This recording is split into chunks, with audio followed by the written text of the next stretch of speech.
Wasn't getting a good throughput, so I rebooted my laptop and it seems fine. So I guess it's okay now. All right. Yeah, it looks good. Getting throughput. So I gotta, of course, check in on my YouTube creation page, because if I don't, sometimes the settings just go awry, and uh, so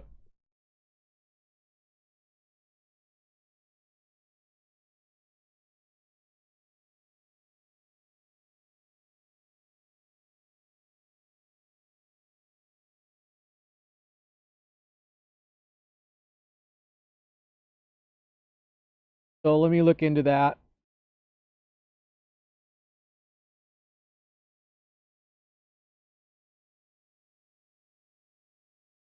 for the live studio.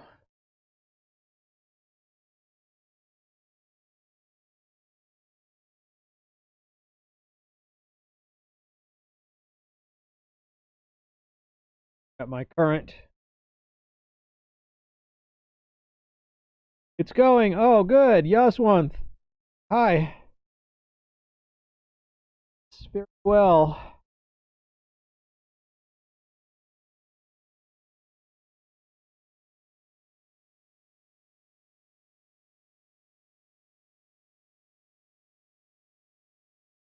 I'm streaming from my backyard.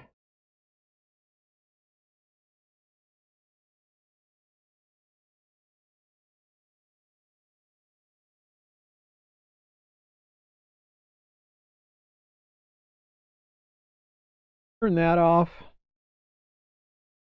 Check the settings. I think the settings are correct. I click save anyway. I don't know why that matters, but sometimes if I don't do that, it doesn't save my chat at the end of the stream. So okay, so that's about all I can do. Everything else is of course I could edit and add things, add meta things to the information, change the category. I don't know, maybe I should do that. I'll change it. Yeah, I'll change it to entertainment, IRLing. Oh, right. Uh, okay. There's something anyway.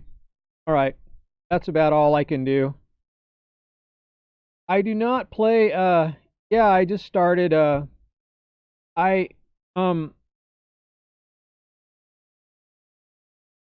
I don't play GTA.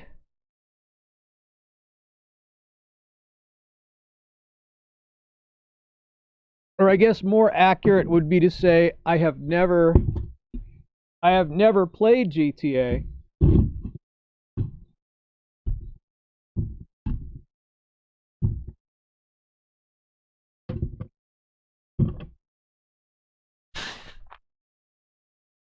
So I'm outside, I'm using got my standard noise gate setup going on OBS, so hopefully when the air conditioning goes on it uh won't be too loud, because I'm just I'm actually only like 6 feet away from the air conditioning. That's one deficit to be in the backyard, but you know, that's just the way it goes. What kind of soft drink is that? It's Coke, it's Coke Zero.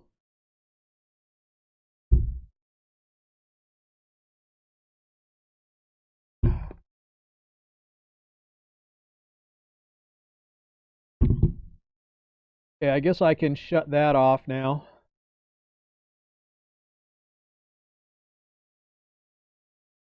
It's got I think it's got yeah, I think it is aspartame sweetener, not close. So, I don't know. I drink all the artificial sweeteners. I like them all equally. Actually, some of them taste better. Like I think that aspartame tastes better in coffee. But yes, of course. Uh, um,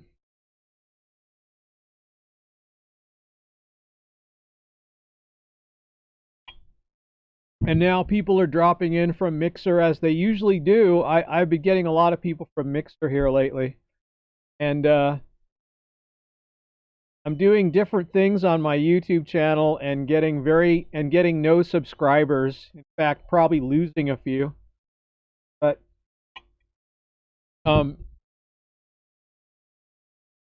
I've done some music. I've done some stories. I've actually made some videos. I've actually produced video or two, three, and I kind of like doing that. I kind of like editing.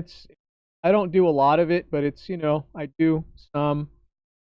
I made a little intro and a little outro, and uh um yeah, for some reason I get lately I've been simul streaming to 5 different platforms, but for some reason people drop in on Mixer more. I don't really know. Um, yeah, I've been streaming my practice sessions, and then I decided to make a couple of actual produced videos where they're not very good, but I mean, they sound okay. I think I don't have really good cameras, and I just sort of experimented with 2 cameras that I have, and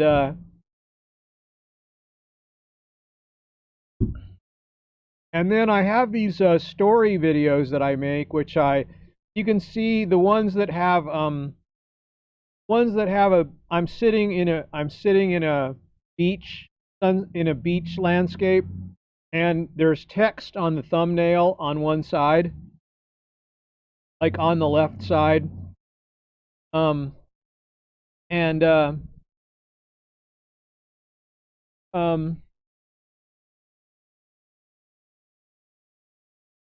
and they're kind of weird, eerie little stories where I'm just talking about things I think about, but um certainly I feel like I got demoted in by YouTube after talking about PewDiePie, which is probably the only politically incorrect thing I've ever done on YouTube or any other platform.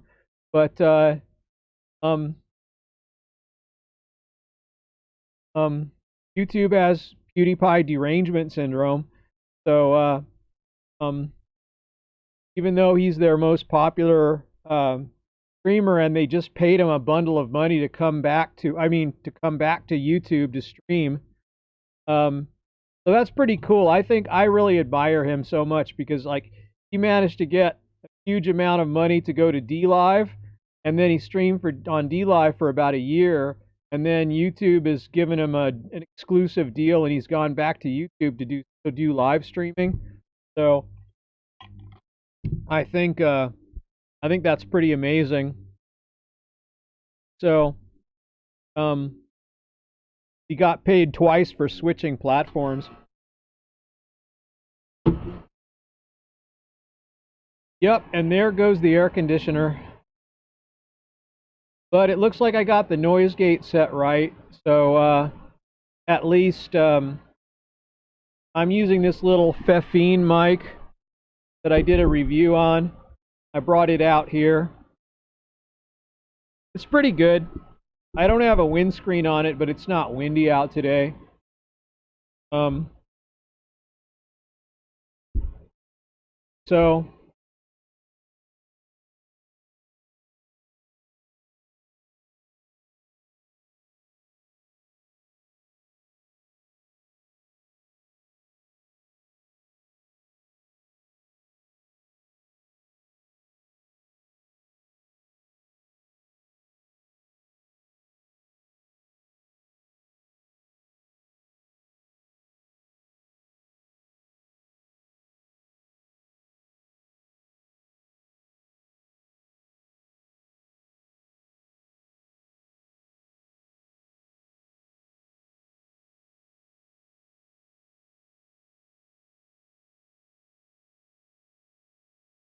Well, okay, I'll see you later. It's good to see you. It's good to see you again, and yes, you too. Yeah. Do I seem very grim, I guess, in some ways. I don't know. I don't emote enough. So, you know, when I laugh, I smile when something's really funny to me, but so all right, it's good to see you, man. I really appreciate you dropping in. I have a feeling that I will never get another subscriber again, but um see how it goes. I've actually lost about 25 since back then, and I know I've gained some, so gain and loss at the same time, but you know.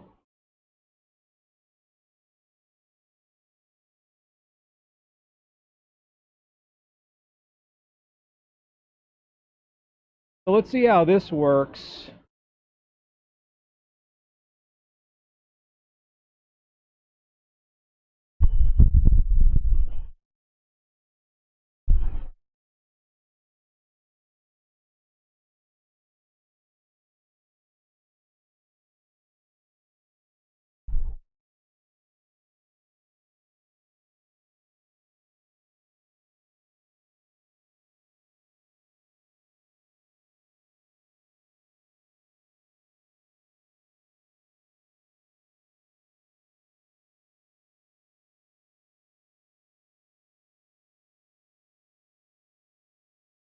Well, it's kind of interesting. Why can't I transform anything?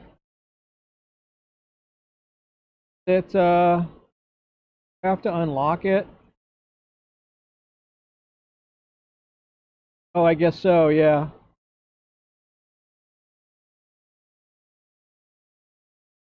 I'm gonna flip that horizontally for now. And bye-bye, man. Good to see you.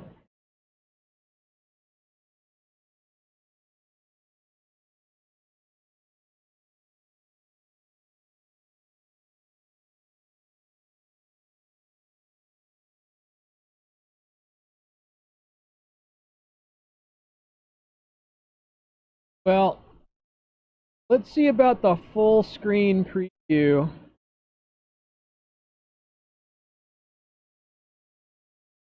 How that works. Will it work if I do that? Yeah, look at that. Okay, sure. Um, yeah, I've been thinking about like putting a dread right here, and so I've kind of been pulling hair from around in the circle. And I apologize to everyone I can't see the chat right now, but I probably want to move that a little bit. Um,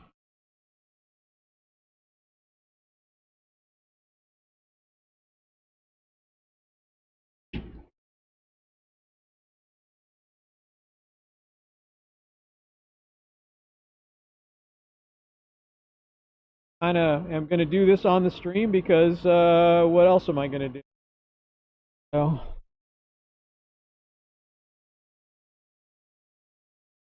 okay. Uh, you know, this is going to be difficult because um,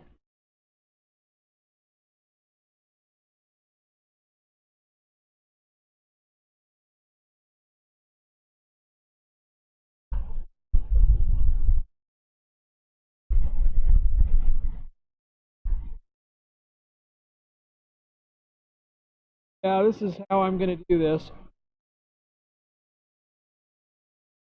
Like it's already messed up. It really is. Oh,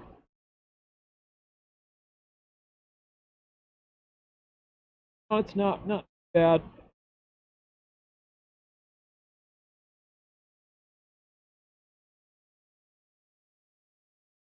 No,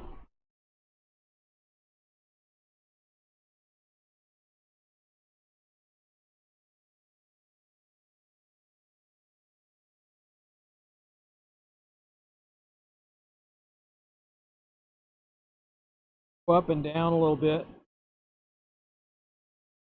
All right, kind of how I do this.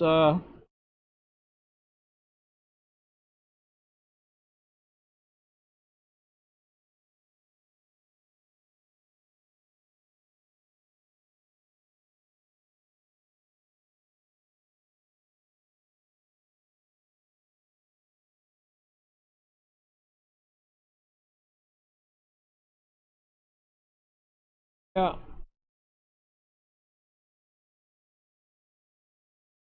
I don't want to link them together too much. Ouch. Oh,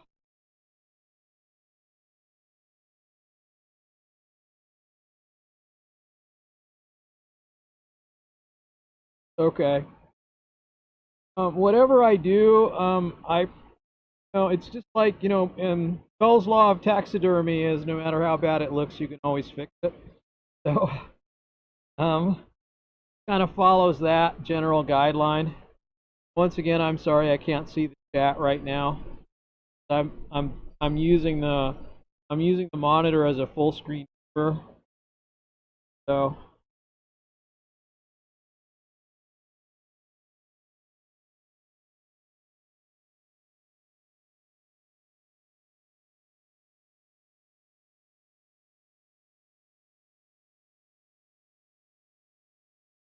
good. I probably needed to do this. The first three that I put in the front weren't quite right, like position wise. So I ended up sort of having a little bit of hair that was always out and never couldn't really keep it pulled in because it was sort of out of the way slightly of all three of them. So I thought I would just pull some hair in from the surrounding beds, pull it out, and sort of, I'm just gonna kind of make a extension that's sort of uh, based on that little bit of hair there that's about, a nickel's width or a dime's width. Go smaller in the like that. So yeah,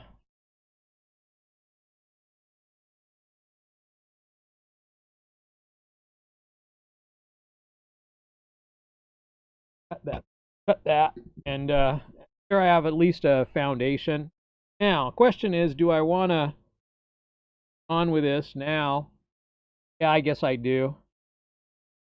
I can work on this. It doesn't. I mean, it's not that hard. It does take a long time, but not that long. I have to. Now this one's not full out though. Like I'm gonna like that one.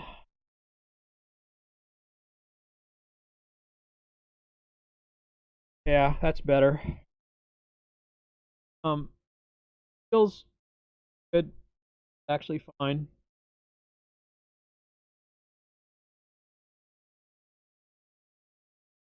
That should actually make it easier. All right. I guess I need more hair, so I'll be right back. Um,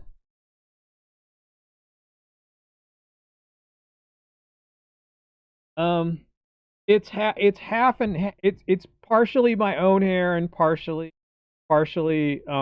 fake hair. I wanted it to be the right length when I did it, so my hair is only, like this long, about shoulder length. So I kind of wanted to make it long enough to where it was the length that I wanted. So that's why it's partially Kanekalon fake hair. So and I'm not using real human hair to do it, because that's really super expensive. So you can buy a huge pack of hair, like it just costs a couple of bucks. So you can do a lot of it. And I've had this now for a while, but it's not done. There's still a little bit in the back that's not done too. But today I just decided I was gonna sit on the back porch and stream, and then I was sort of messing around with putting just one like little extra one in here because it's sort of like much like it was in too many of them. So I kind of pulled the hair out and sort of said I'll just make another one right there. So be appropriate for the front. So I'm just gonna um so yeah, it's like part my own hair and part artificial hair. Yeah.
All right. So I got some more hair here. I don't want to bring it all out because uh it's everywhere. It's real frizzy. Yeah. So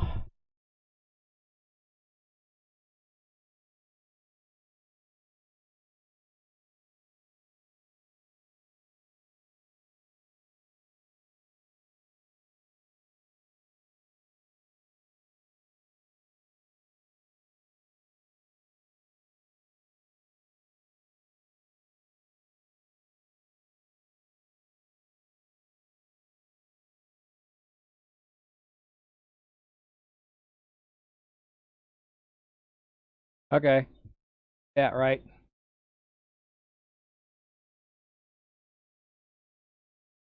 So I just want to get a little color. I got sort of a light color and a light color and a dark color. The idea is to kind of create an auburn color, which is kind of close to my natural hair, or what my natural hair was before it turned gray. It's pretty gray now at this point, but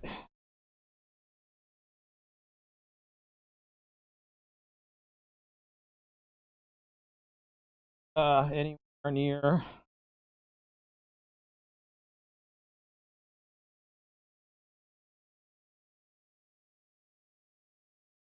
So this does take a while to do, so it's not going to be too interesting. Um, but it's sort of a process of this is just how I do it. I don't know if this is the right way. I doubt very much this is the right way to do it. It takes a long time. I don't think they'd have time. Like if they did this in a salon, I don't think they'd have time to do it. So, of course, I can't afford to go to a place like that to do something like this. So, yeah, how this works.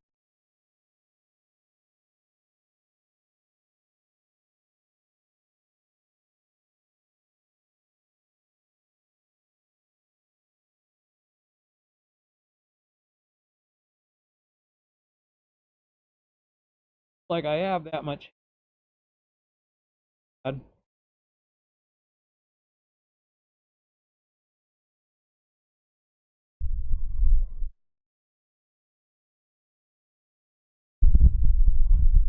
I've got enough.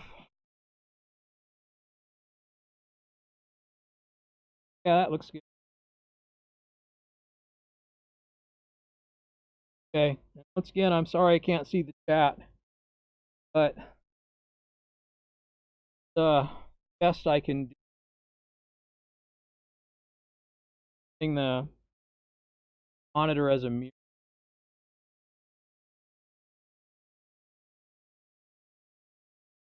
So the next time I tighten this one, I'll probably do this one first because it's like the smallest one. So I'll pull hair from this hairs surrounding areas, and it should make it feeling pretty good though. It's feeling like it's feeling like it's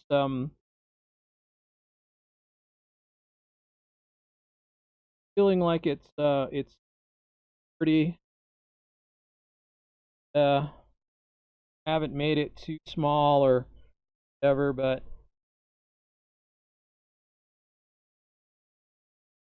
I'm gonna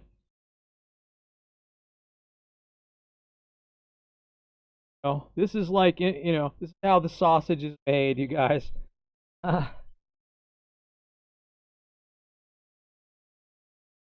how this is how I do it.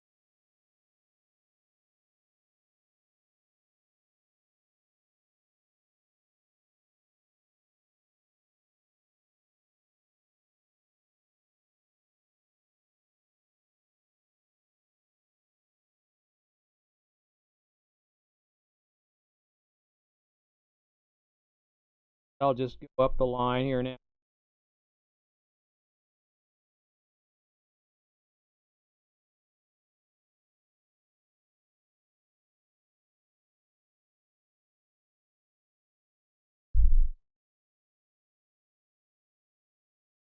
Gotta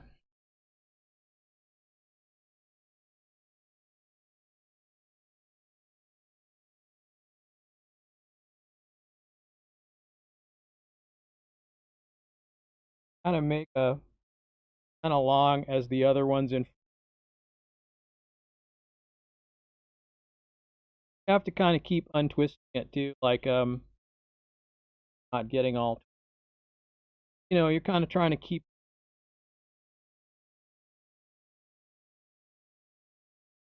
in, or as I weave it in. I don't know if this is a good way of doing it or not, but this is how I decided to. Um, I think some people might like say make the extension, then uh, and just like try to attach them somehow. I think that'd be like one thing someone might do, but this feels all right. I want to put like a really bind all this up. Otherwise, it's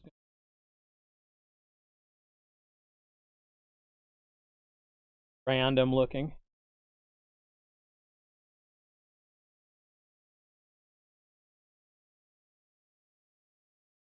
Start with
so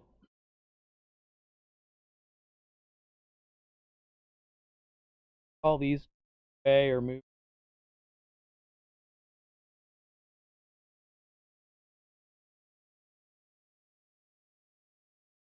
go to about there.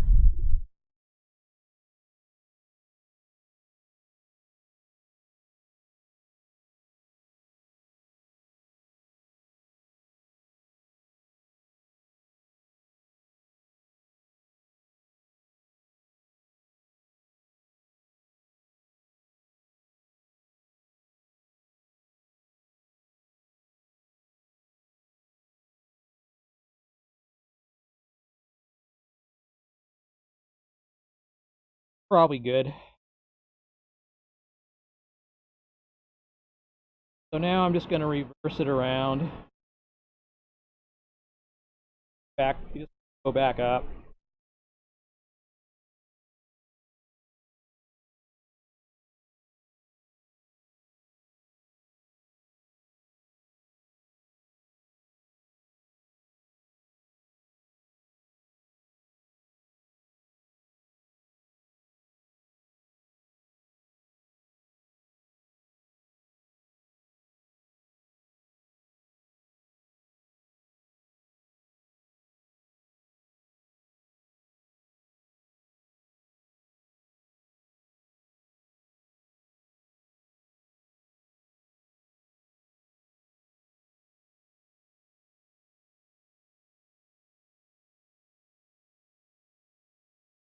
Uh,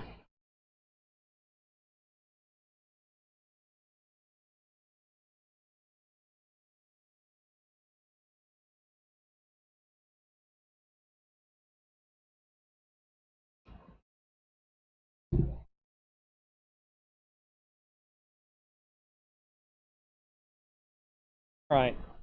Now,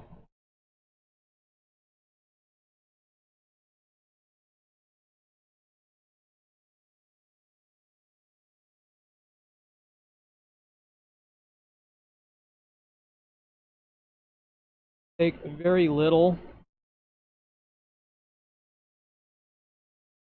rather a thin one.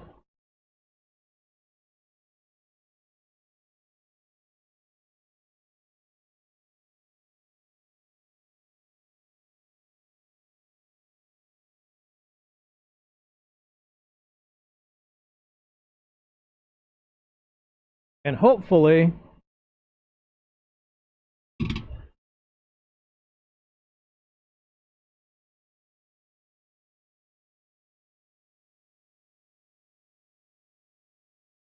kind of bind this one up a little bit.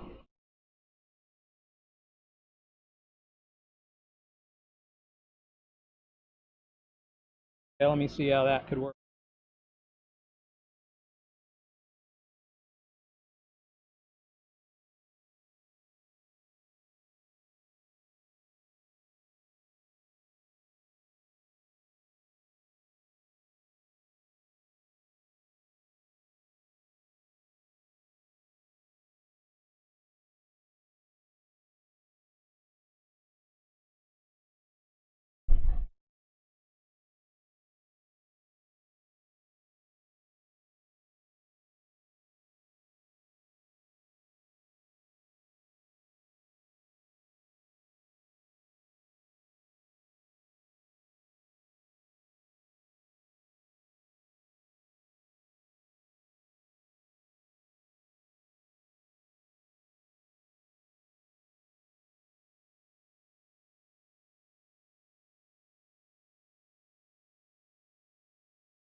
Okay, here we go. Somewhere now.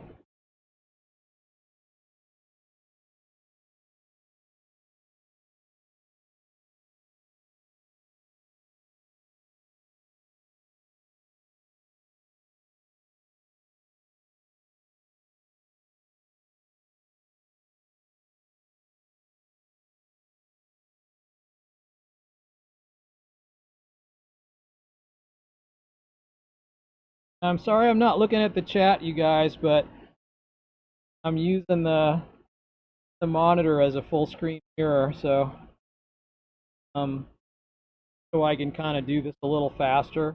I don't have to do it by touch. Uh, do the ones in the back, you have to do them by feel. That's pretty much all you can do. You have cameras everywhere, which I guess I could do that, but uh, not necessary really.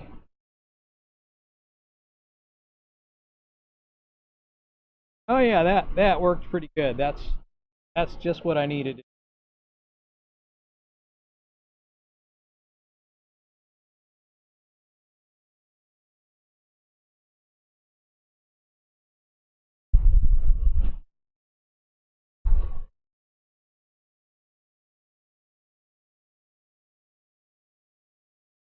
Now I've pretty much got the length and I've got the end done. So I just basically have to build it up a little bit until it's about the right size, at least at the base. I kind of like the look of how if they narrow out. You can't really tell that they do, but they all narrow toward the tips. Um, so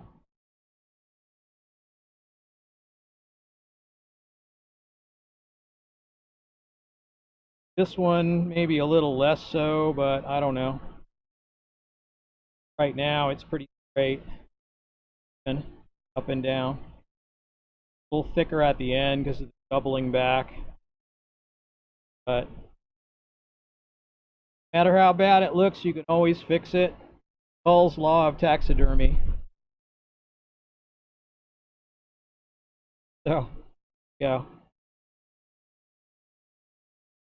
Yeah.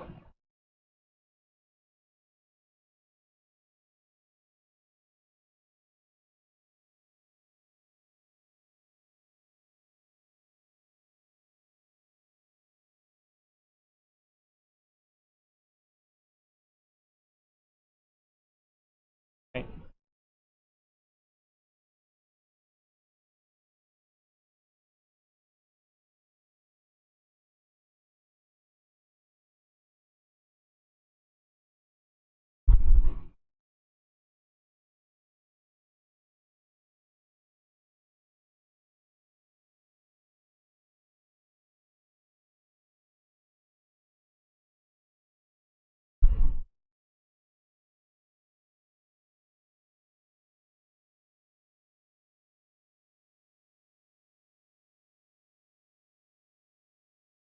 Okay.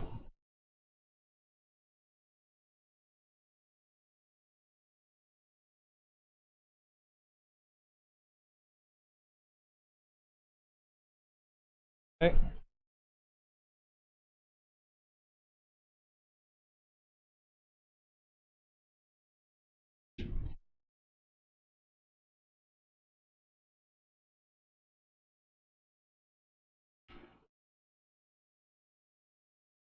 So I've done another one.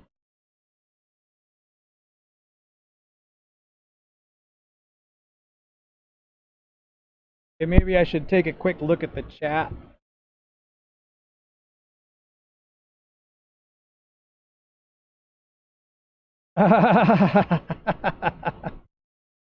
You're watching me as you're developing.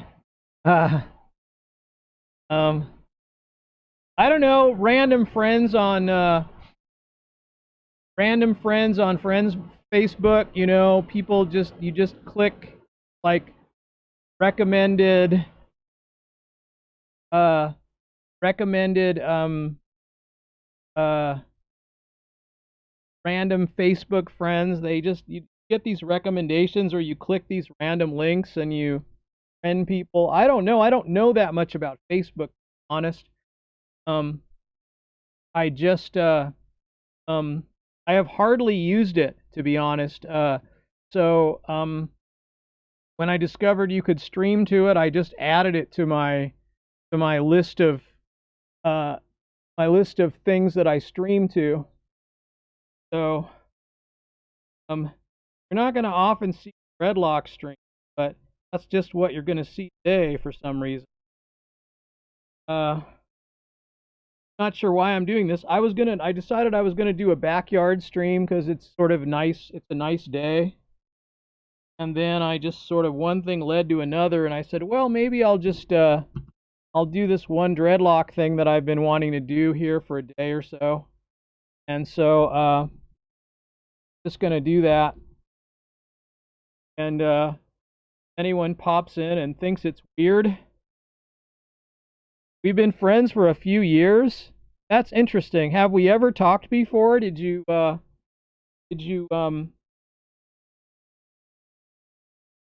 yeah, I'm not sure what like I'm not sure where uh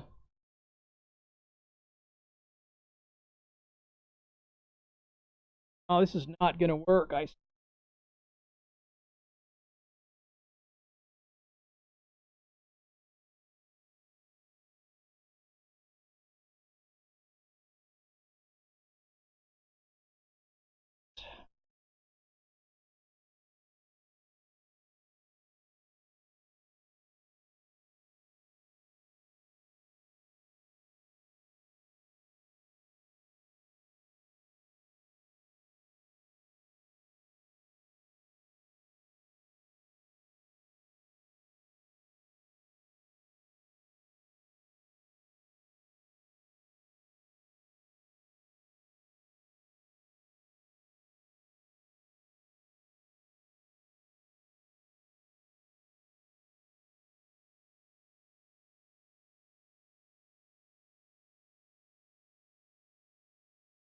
kind of hook it like this.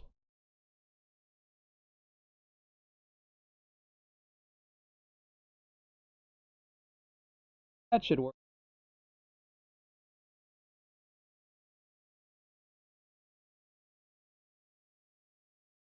Yeah, that should work.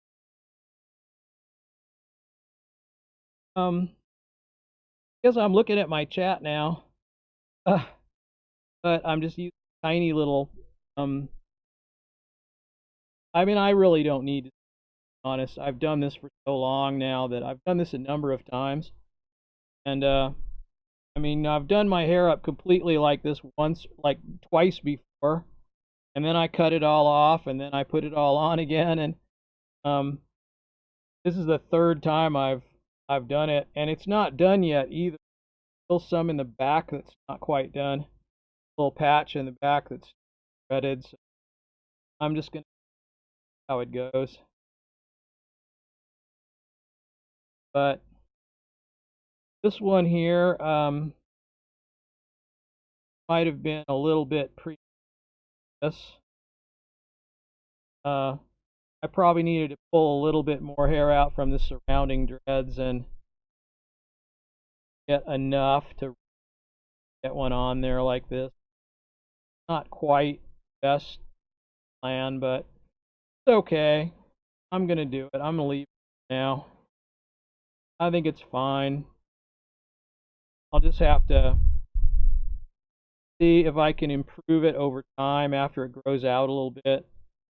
Um,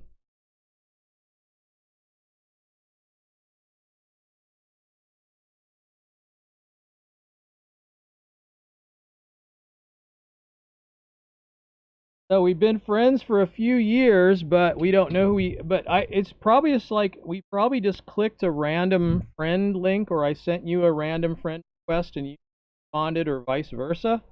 I mean, I assume that's what happened. I don't know. I didn't do much on Facebook, especially a couple of years ago. I'm really not sure.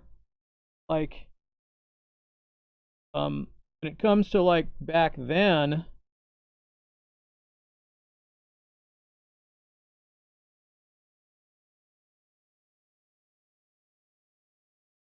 I'm gonna split this into that. Call it done after that, possibly.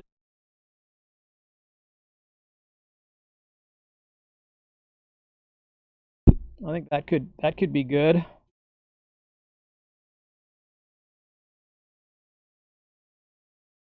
You moved to Phoenix in March to start a business? Oh, that's interesting. I don't live that far from you. I live in Sedona, Arizona.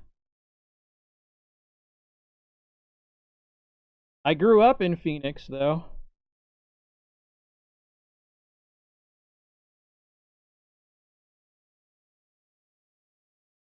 Garrett Beck is a mutual friend, and I'm not sure who that is either. That's weird. But maybe that's why, oh, maybe that's why maybe I was clicking on the links from the friends of friends, maybe back in the beginning. I don't know. I don't know how long I've had this Facebook. I think I've had it a good over 10 years. I don't know how long, but pretty long, I'm sure. I'm not sure when I made this, but you know, um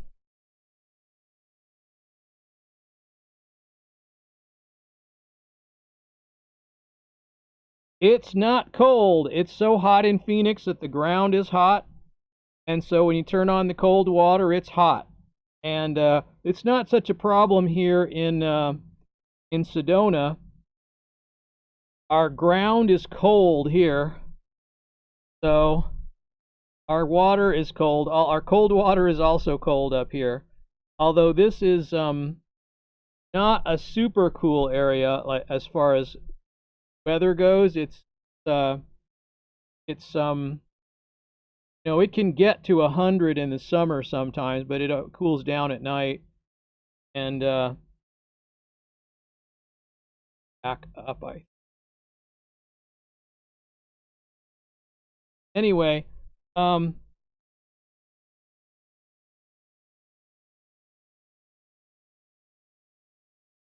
the heat is oppressive. I moved in 96. I moved from Phoenix area. I lived in Scottsdale, and I moved to Portland, Oregon, and I stayed there until about 2014, 15, somewhere around there. And I don't remember exactly, but um, I actually used to live here in Sedona for a couple of years, about 2.5 years when I was a kid. I was like a teenager, and I went to Northern Arizona University from here, with my parents. I lived with my parents, of course.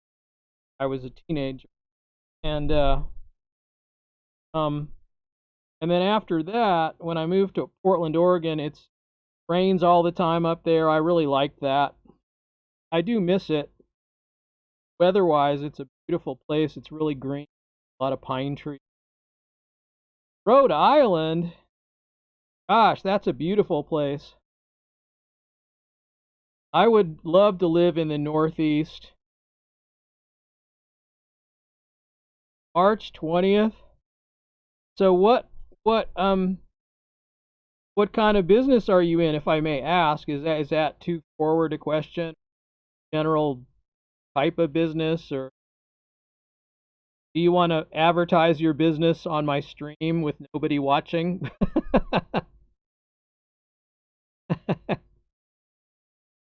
uh, this is kind of a weird thing too, because the last time I did dreads on the stream, I got people from Facebook chatting, and I don't understand why. Like, and because here I am doing another dread on the stream, and now I've got someone from Facebook. What is it about doing dreadlocks? It's not even in the description. Magically causing Facebook people.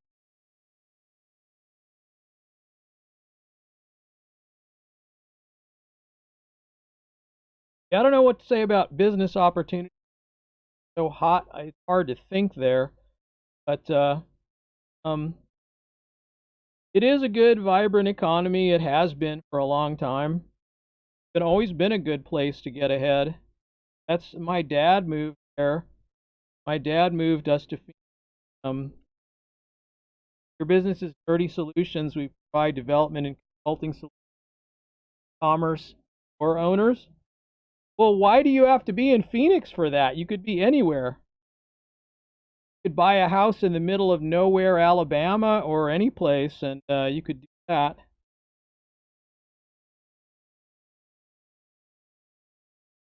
Why do you need to be in Phoenix? You could go up to Flagstaff. It's cool in Flagstaff, and that's also a pretty big city. University.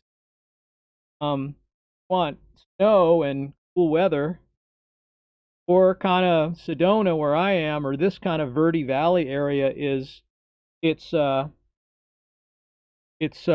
as cold. It's not as cold. It's fairly warm, but it's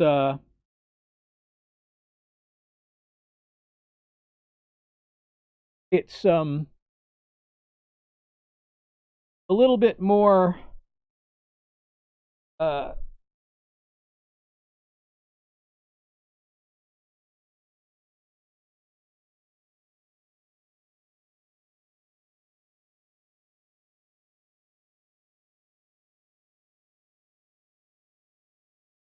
decent. Oh, decent office space for a decent price. Yeah, that's got to be true.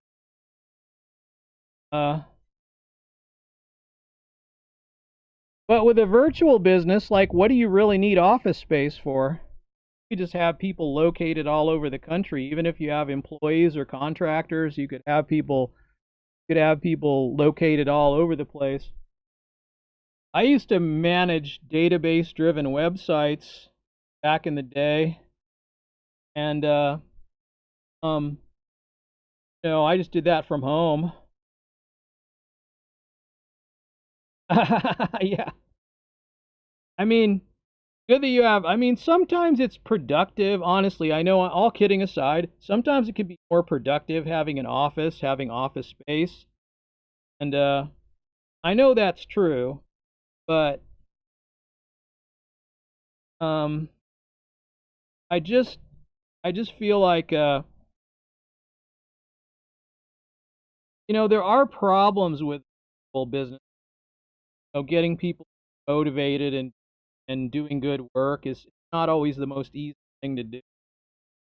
So, you know, um, running a business completely online with online employees that are located all over the globe and I mean, in theory, it's an interesting idea and it can work. Obviously, people have made it work, but there are additional challenges. So, I would say, there is that sort of aspect of it um,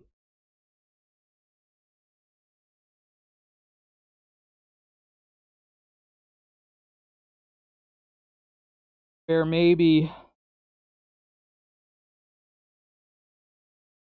like, it can work, but it's definitely takes a lot of extra effort to make it work.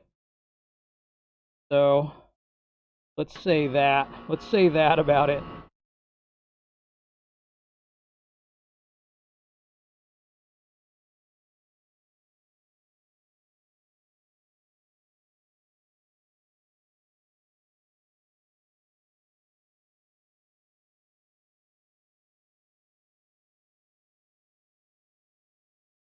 Yeah, it is. It is. It does take a toll on you. That's true. I agree. Um, yeah, like, I wonder about these, like, YouTube type content creators and stuff. And I mean, I don't have any goal as a streamer or as a maker of videos, which I've been making some videos here lately. Um, and doing some actual editing, which I haven't done in the last 3 years. I've just been mostly a streamer. And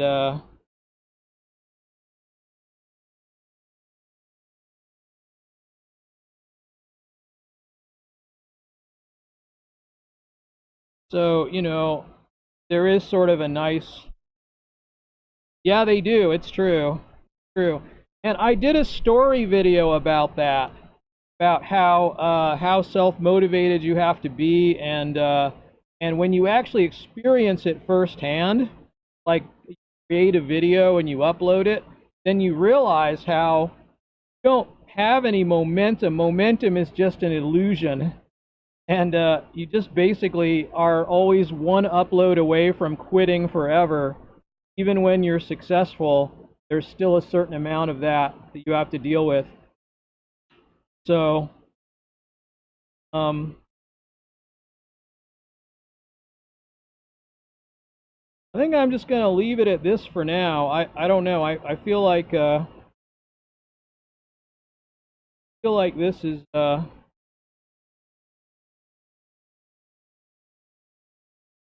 maybe needs a little bit more bulk to it, but I don't know. I guess this is okay.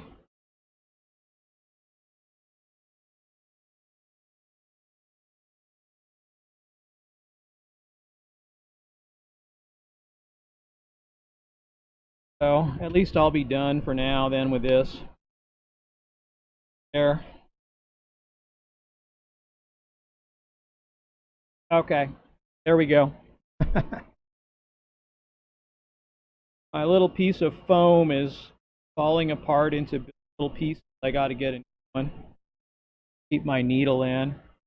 All right.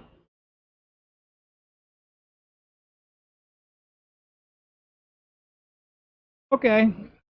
Guess we're done there. Do you know how to, your fiance wants to dress? We should.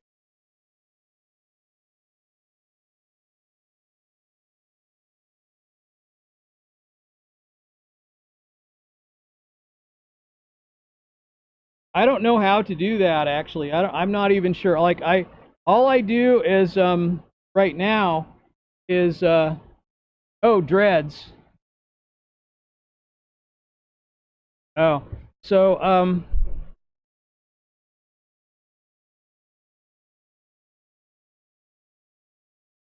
well, you know, it's a hair management system for when your hair is really nappy, and mine actually really is. But um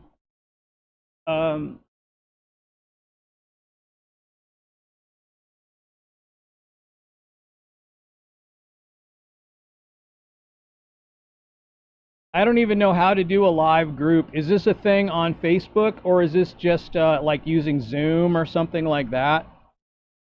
Um, I mean, I have Zoom, everyone does, but and you know, like Skype recently added a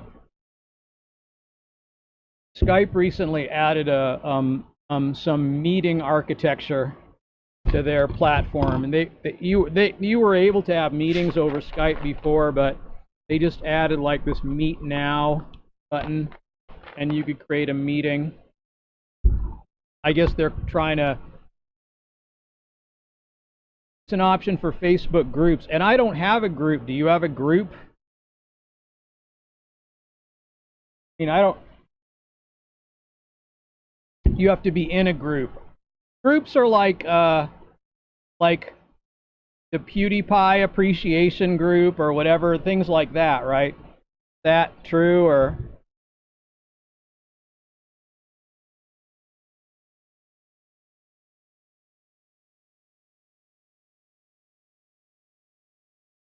Oh yeah, for your business.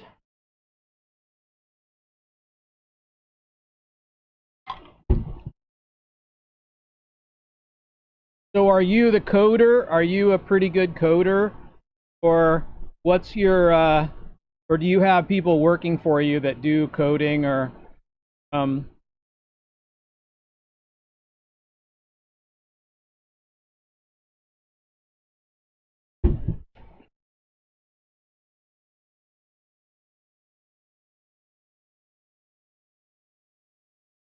oh, okay. You have a group for people who need help with the e-commerce, yeah.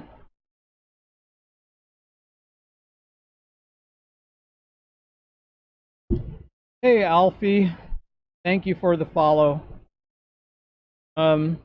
People been following me on Mixer for some reason. I can't figure out why.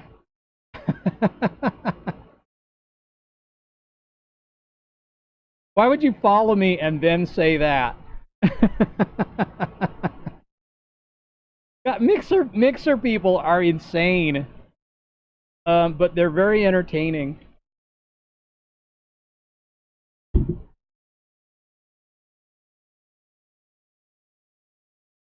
Yeah, yeah, I think it's owned by Microsoft. It's where Ninja went. Ninja used to be on Twitch, and then he signed an exclusive deal with Mixer, and he went over to Mixer. If that's still true, I think it is. I started on Twitch, but hardly. I'm still streaming on. I'm still simul streaming onto Twitch, but I don't get a lot of people that come on and watch me just hang out like this. I got more people when I was playing World of Warcraft. I'd get more people. I get more people um, coming in on Twitch because I was gaming on some platform anyway. And I also stream on DLive and YouTube and Facebook, obviously, and Mixer. That's 5. And also, I think I stream my chat onto uh, Discord, but that's just the chat. It's sort of the composite chat.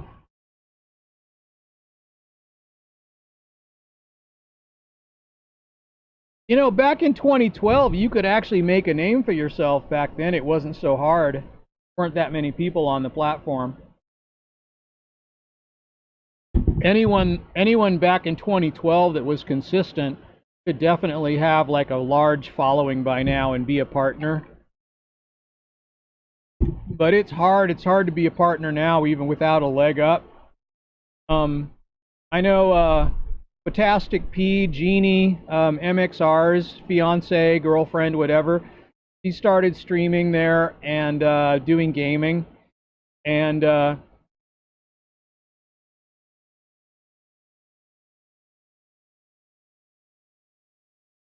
um, but she already had MXR has 2 million followers on YouTube, and their joint channel has a million followers on YouTube. So she had kind of a leg up, and they joked about her starting a Twitch career for a long time, and then she finally did it, and she's already in the partner program. So and it's just only been going on for about a month or so, or a few months maybe. Uh, but MXR Mods is really adept at social media, and so he really knows how to grow a YouTube channel. And so when he started his second YouTube channel, it grew really fast, and they started making a lot of money from it almost right away. He actually took Jeannie's old channel that she used to use for. She's also a developer. Um, oh, she's cute as a button, really. I mean, she's an adorable gal, but um, but she was also a developer, so she wrote a kind of a well-known mod for Elder Scrolls V Skyrim. She wrote a follower mod with a really deep story and lots of dialogue that she voiced herself called Recorder. And that's how they met. She kind of wanted to meet him because he reviewed her mod and she liked him. And then kind of like one thing led to another. And then now they've been together for, I don't know, it seems like about 5 years or more. Pretty good long time. I remember back before, I remember when he was, heck, I remember when MXR was still in high school. Um, Now he's in his mid 20s. Um, yeah, on YouTube, you know.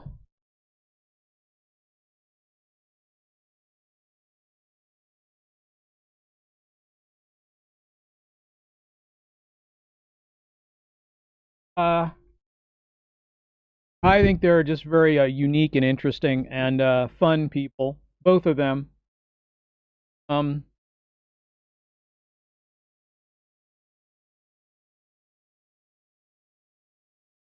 yeah, you know, I wonder. I hear they teased it finally at like the last E3 or something, and they didn't really tell you very much, but they did tease it. So that means it's actually probably going to happen. Uh, yeah, I'm starting to get old enough to where I wonder if I'll live long enough to see it. So, no, I'm no spring chicken, by golly. So, uh,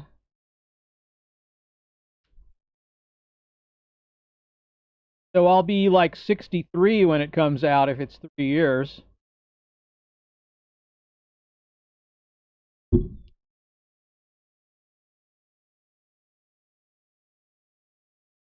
My chair, it's not sitting on a steady ground here. Maybe I should turn it or something. Like, can I indeed? That's a little better. Yeah, one never knows, I mean, theoretically that could be true, but you know, how do you really know? How does none of us know how much time we have left? So now I'm getting philosophical on you, but no, really, it's true. It's true. But uh I should put on some glasses so I don't have to squint and I can actually open my eyes. How's that? That's showing my age there. Uh um Yeah, the dreads kind of, especially if I color my beard, which I didn't do today, so you can kind of see the grays poking through. Um, it kind of creates an age ambiguity effect, and so it makes me look a lot younger than I am because, um,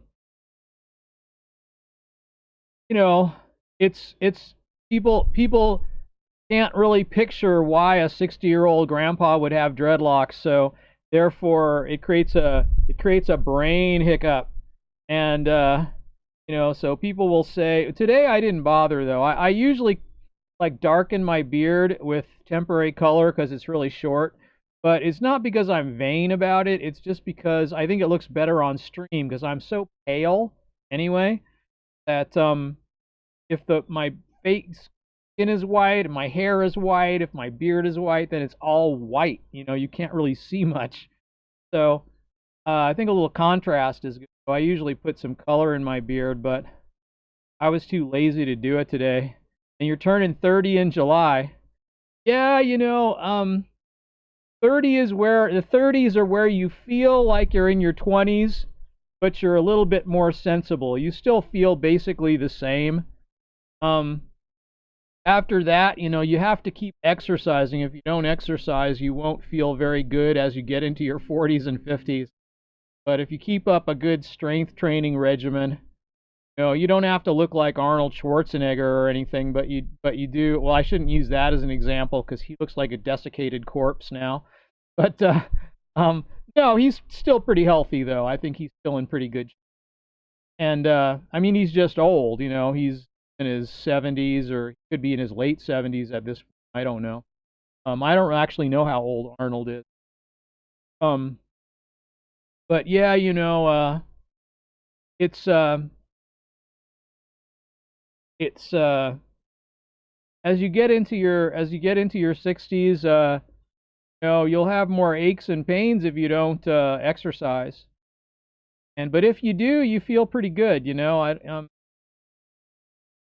I have an exercise machine.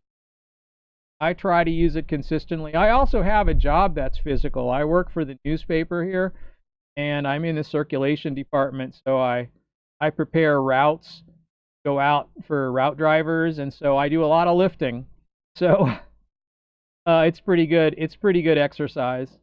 And I got real serious about exercise in my mid 30s, and it's really helped me to feel a lot younger and healthier, and um, it just improves your circulation all in all. Most of the current research, the current cutting edge research shows that strength training is the best thing you can do. Um, Even for cardiovascular health, strength training is also the best you can do. Should generally lift weights, and you should lift it slowly without momentum. Like 8 seconds to lift whatever you're lifting, and then you can lift less weight, and it still puts more of a strain on your, it puts more of an effort on your muscles. You don't have to use as much weight, but you can't do as many reps because you're going so slow. And so you kind of aim to between 3 and 5 times you can go, and then once you get to where you can't go anymore, like say 4 or 5, then if you can go more than 5, then you have to add a little weight, but you go really slow. Especially good for someone that's older, because destructive weight training is not so good. Like, so going really fast, you don't want to break tissue down the older you get, you know, because it takes you longer to heal the older you get. So, and you build new capillaries by doing that, and so cardiovascular health is greatly improved, and so you just kind of have endurance, and I don't know. I could talk a lot about that, but it's just sort of an interest. It's an interest in mine, but I'm not really an expert or anything. I'm just, you know, interested, and I've worked over the years to find better methods, uh, be less destructive to the joints and muscles, and give the best effect um, to the muscles, and so, you know, I can, just like anyone else, though, I can be lazy with it, but the more you do it, the better you'll feel, and it's really important when you get older, especially above 30. Kind of coast along in your 20s, but um, start getting in your mid 30s, you start really feeling it. So, and you can really get to where you feel much better. Uh, do some load bearing exercise, and when you do, don't you don't get, like, you don't accidentally hurt yourself either. That's another thing that happens, that can happen when you get older and you don't exercise. You can actually accidentally hurt yourself. And then, you know, if you tweak a little ligament or something, it can hurt for months and months and months. So, you know, the more exercise you get that's steady and well planned, the better shape you'll be in, and you prevent you from hurting yourself, do normal activity. So, you know, like my mom, she just hurt herself by turning her mattress over, which is something she does, you know, twice a year. And she felt a little twang in her back, and now she's like suffering because she had to yeah, you know, that's it. Like, real physical work is good for you. That helps supplement your exercise too. It's good, you know, like um do real work, real hard work with your hands, and um you do feel a lot better. I used to work in a ranch too, like years ago. I think in my 20s though, I worked in a I worked on a ranch, a horse ranch, and I just moved bales and drove tractors around and shoveled sawdust and cleaned stalls, um and that was like a really good substitute for going to a gym, and I got paid to do it instead of having to pay, so that was good. But um it really helped me though. It really made me feel a lot better, because I had had a real sedentary lifestyle up until that point. And I'm not a sports guy. Like, I don't like to play. I don't like to go outside and run around and do stuff, you know. I mean, I did when I was a kid, but you can so I've only been live for an hour and 15 minutes. That's amazing.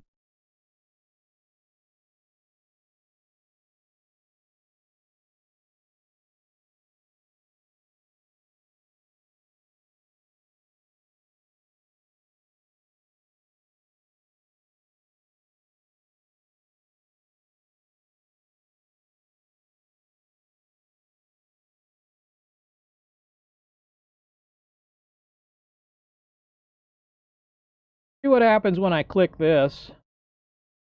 I think this will take me to Facebook, won't it? And yeah, it'll take me to Facebook chat. Oh, that's cool. I didn't know the Restream widget did that. But it gives me it shows me my live stream.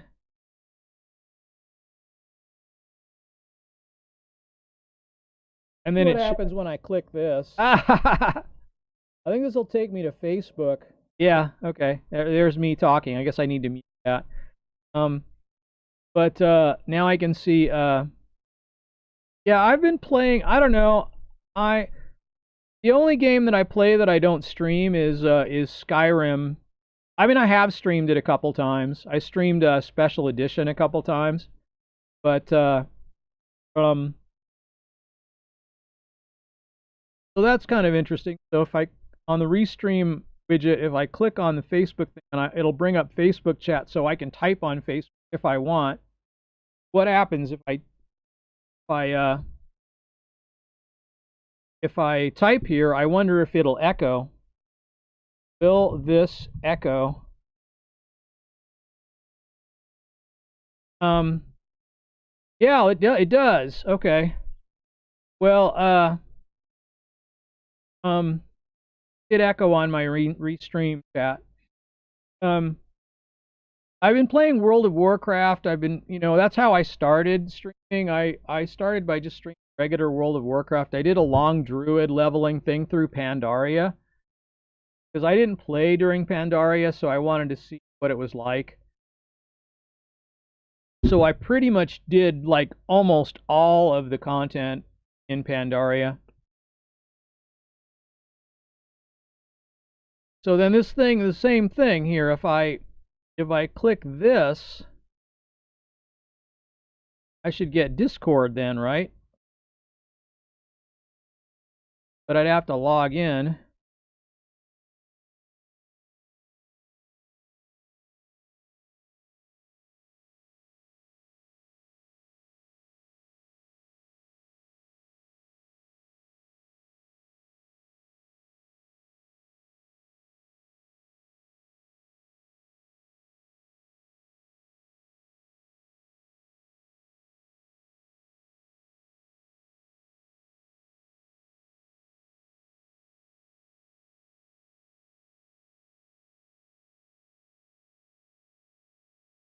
Oh, really?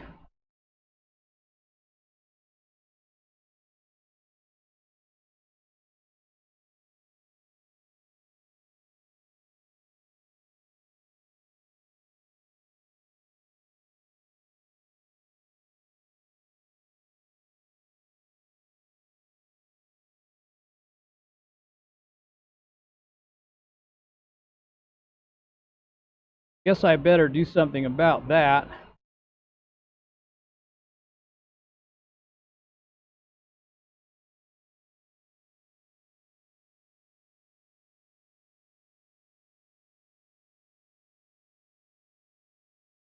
Now I'm on the Discord app. It echoes. That's kind of interesting.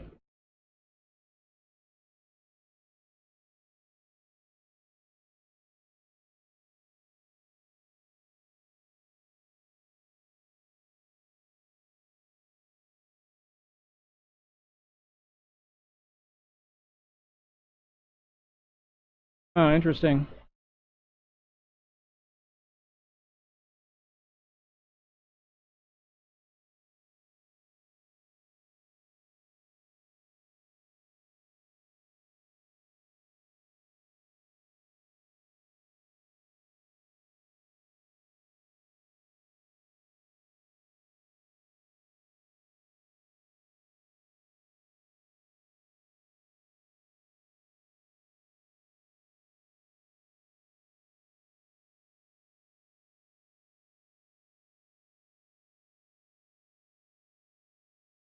Kind of neat.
Oh, okay.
Okay.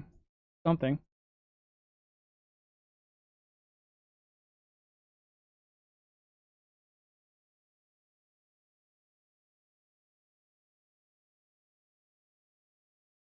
All right.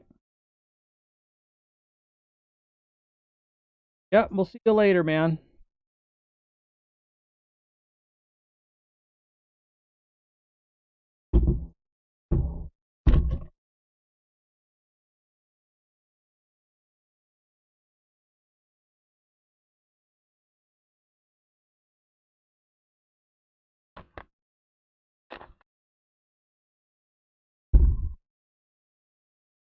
I even want to see what this looks like. Closer look. I guess it's all right.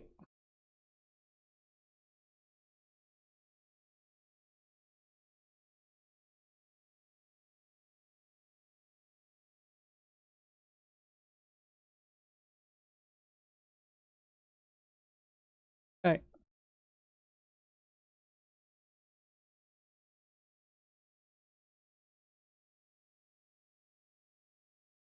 Okay. Worked anyway. Sure. I don't know. This looks like a blotchy squares.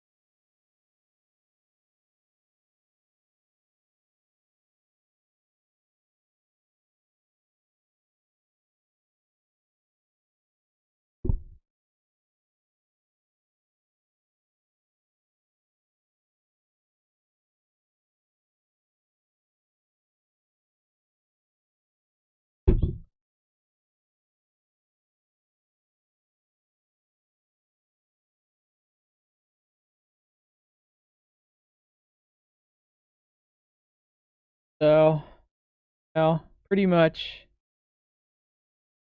no more promotion on YouTube. I don't know. Like I said, I don't do anything controversial on my stream, but yet I did say that I liked PewDiePie quite a lot, so maybe that's bad.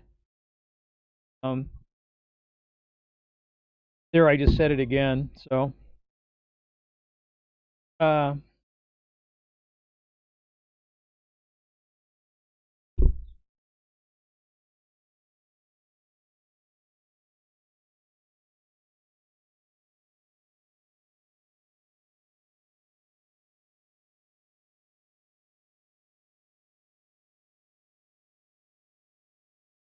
freedom to be free from distractions. Those ads work. What is it? Freedom is the app and website blocker. Block distracting sites. Brave browser. Your attention to what matters most.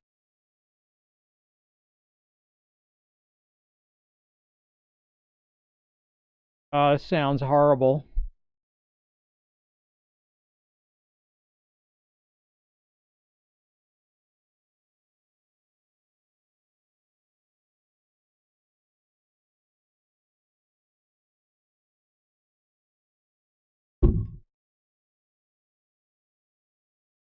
What freedom has helped you accomplish? What has freedom helped? It's helped you get the ugliest glasses you could possibly find out of all the styles, evidently. Um,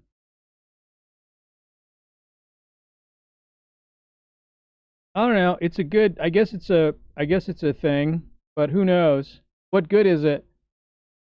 What does freedom do? Is it a?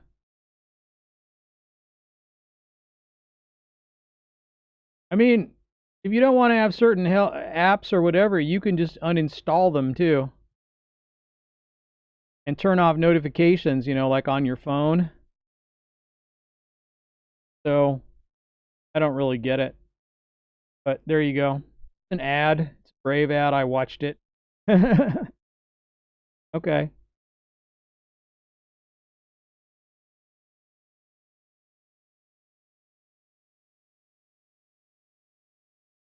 What does this do for me?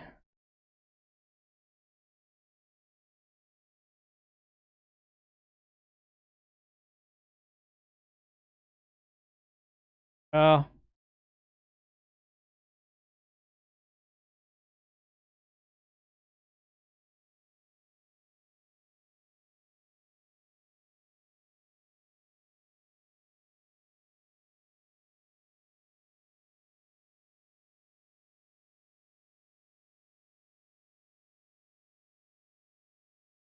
no.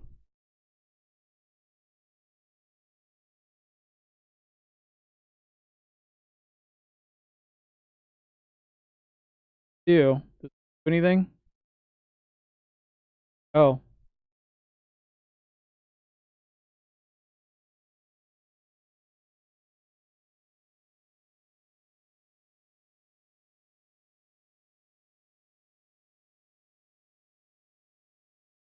okay. Sure. Doesn't really matter though because I've got it on uphold. I think.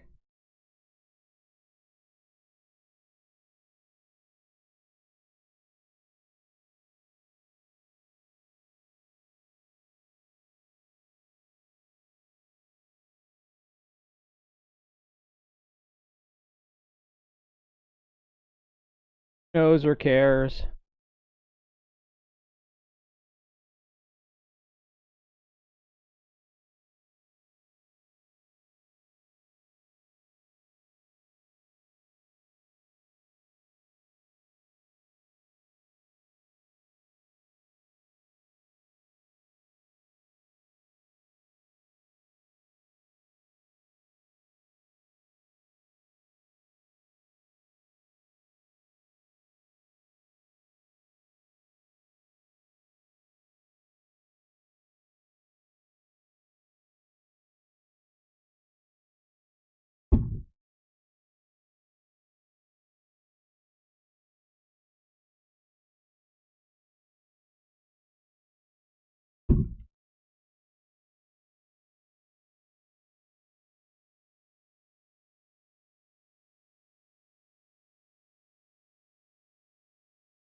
Guess I'm hanging out.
Nice day. Nice day, you guys.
Yeah, I'm not going to be dumb enough to play any of this on stream. I'll just get claimed.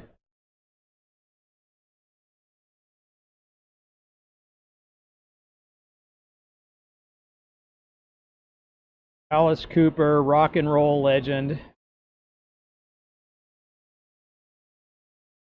Heck, I remember him from when I was in grade school.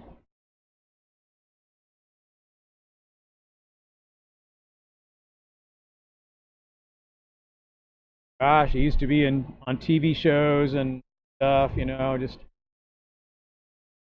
he did so many cameos and guest appearances and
I'm going to listen to this interview though, but I'm not going to put it over the stream.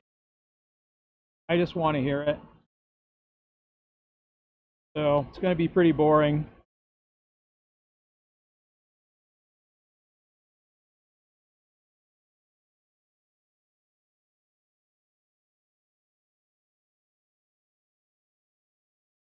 I'm going to mute it, not not put it over.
All right, I'm going to stop listening to interviews. Uh, that was. I don't think I've ever heard an interview with Alice Cooper. I might have heard one a long time ago. I don't think I did. I remember how I don't know. I think I first heard of him when I was in seventh grade, and there's a lot of interviews out there now. Old ones, pretty nice looking too. There, that one that I watched from Mark was beautiful production values on that 1974 interview. Amazing, really. Looks like it was just filmed yesterday. Looks just perfect. Uh, Good multiple camera angles and editing, and I don't know, really good stuff. I don't know if it was shot on video or film. It looks so good. It looks like it was shot on film. I really don't know. Um, back in the '70s, even in the '80s, um, like in the '80s, toward the late '80s and early '90s, like some sitcoms, they switched over to shooting on video, and they shot them on video, and you could always tell, and they always looked really crappy when they were shot on video. And now, you know, once they could properly put those things in editors, and they could change the color temperature of the video tape feed, they could keep it from looking like a videotape. Because videotape was like color, they had really good color, but it wasn't. It was just like it had a lot of dropouts where certain colors weren't there. Looked weird, like the color temperature of video was weird, and you could always identify it. Even the really good video cameras that they use for television, you could always tell. Like if they tried to shoot a drama on video, like or a sitcom or whatever, it always looked weird. It looked funny. They shot it on video. It looked wrong somehow. Like film was always so warm and inviting looking, and they could really make it look luscious. And it was really hard to do that with video until they came up with computer editing, where you could really change the color temperature of your clips. And do color correction that really works. You know, it was really hard to do back then. So um, and I'm not an expert on this. It's just what I have heard. It's just what I've gleaned from watching Red Letter Media and just from growing up and seeing these technologies being used. Um, it's kind of a it's kind of a process that happens over time. And you know, when the 90s hit and the early 2000s and DSLRs started showing up, and uh, people were shooting entire movies completely on digital and not even using tape. And once that started happening, that was a revolution. And those computers in the early 2000s were very expensive, and in late 90s and early 2000s they were very expensive because they didn't have good computers, like production, like consumer grade computers weren't good enough to do stuff like that, but now they are. So um, you know, like when South Park started, the first episode was animated conventionally with cardboard cutouts, you know, and um, using the old school method. But then all the subsequent episodes were made on digital platforms, and these were like very expensive at 20 or 30 or $40,000 computers they use. And now you can just, like, what they do at South Park is that you can do that on any machine. Amazing what you can do now on just the $300 laptop you buy at Walmart. So um,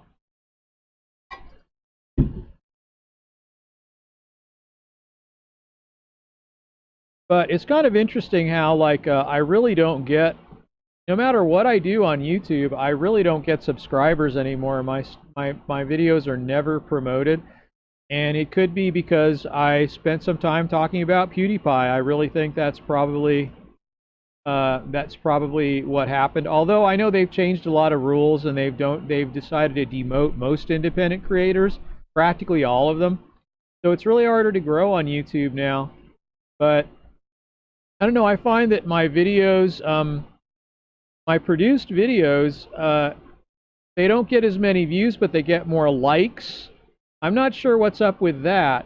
And then if I put the same video on BitChute, it gets piles of views. It gets a lot more, like 4 to 5 times as many views, but not really too much interaction.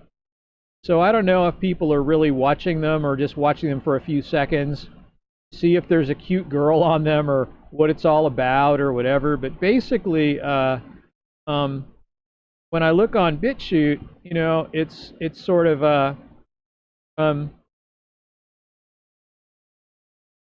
you know, like, here's my channel on BitChute. It's I still only have 5 subscribers, and um, I don't think any of them watch. I don't think any of them watch my videos. Maybe one of them, but um, as far as watching my videos, like this video here, it looks like it has 67,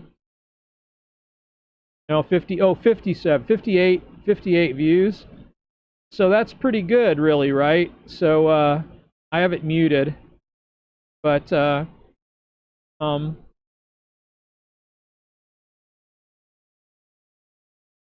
I don't, like, put all my videos up here, but I put some of them up. I don't put my live streams up too much. I put some of them up.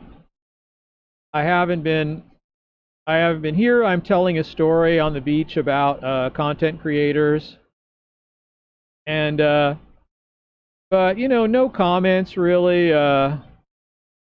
Um, it's not a lot of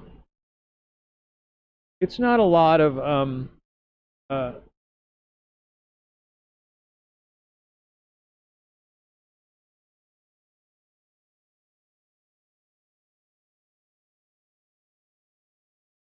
I don't know. Where do you find, oh, playlist? You have to go to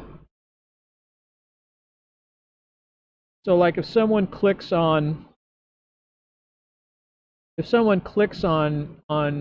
your personal icon, then they get your playlists, I guess. Is that true? Or yeah, I guess so.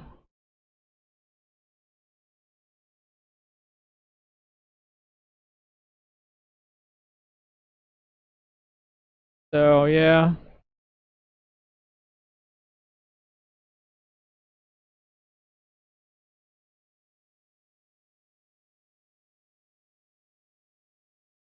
I don't know. Yeah, I'm gonna have to do this. It's like the next time I tighten these two, I'm gonna have to do this one because it's gonna be required to pull some hair in from around the way, and hopefully create a better base for it. No, I don't know. It's not a very good start of one, but it's okay, I guess. This one needs doing. Sure. This one needs doing now, but I'm not going to do it now. Um, so yeah, I don't care. It's fine.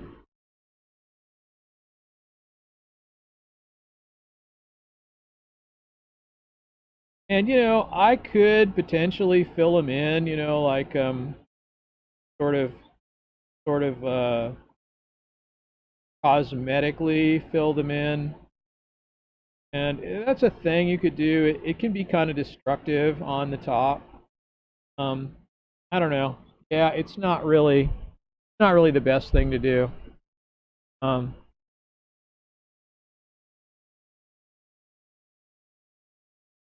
like if you want it to look really good and have a good part up here, like you can um, you can cross them over and that kind of helps, or you could wear something that kind of pushes them together. Like I kind of invented this thing called a spider that you can kind of use to push them together, and it creates a nicer part on the top, and it doesn't look so like ratty and raw on the top with fuzzy stuff sticking up, and it's sort of like that idea, but I don't know.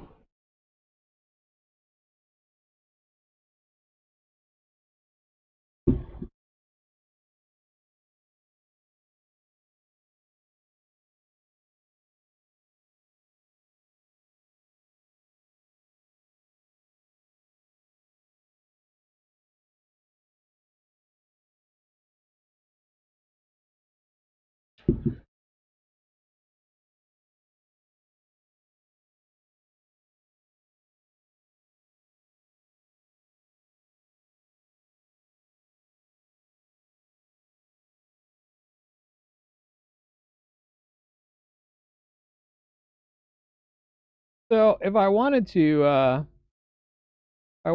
play one of my videos, I could do that, I guess, while I get some more ice and take a break and put my breakfast cup in the sink because it's gonna dry out and become like this mud. Got muscle milk in it. Maybe I'll do that.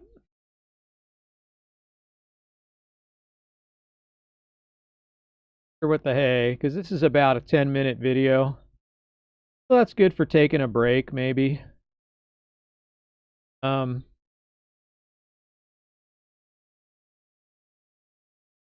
good. What's a good level?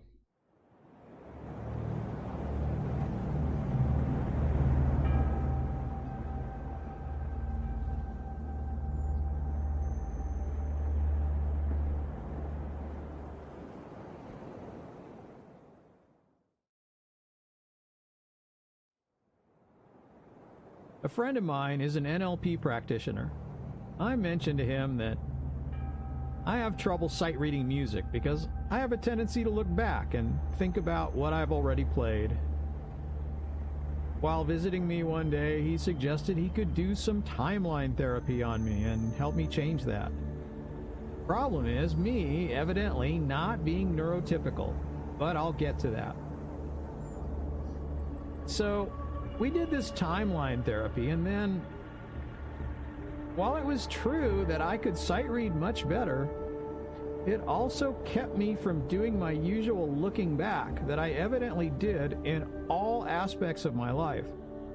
It might be a thing that made my analysis of things unique. I'm not sure. Only looking forward had some unforeseen consequences. I have noticed over the years that what is different about a person is not what he is as much as what he does. Therein lies the beginning of another story I'll tell you all at another time. Anyway, I woke up the next day in abject terror because all I could see was the end of the solar system with the nova of the sun. And I realize that sounds very silly because I'm not going to be around that long. Even if they invented the magic anti-aging drug tomorrow, I'd be killed in an accident or something long before that time. Plus, I do believe we'd have interstellar long before that happened. Interstellar travel, you know. Now, I will say, talking about it over days and weeks and months have softened that effect. I feel like I'm pretty much back to normal now. I think I look back during most activities and look forward when it's appropriate, like in sight reading. Still, it was a scary time in my life. The end.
So, in my last story, I mentioned something regarding how the nature of a man is not so much what he is as much as what he does.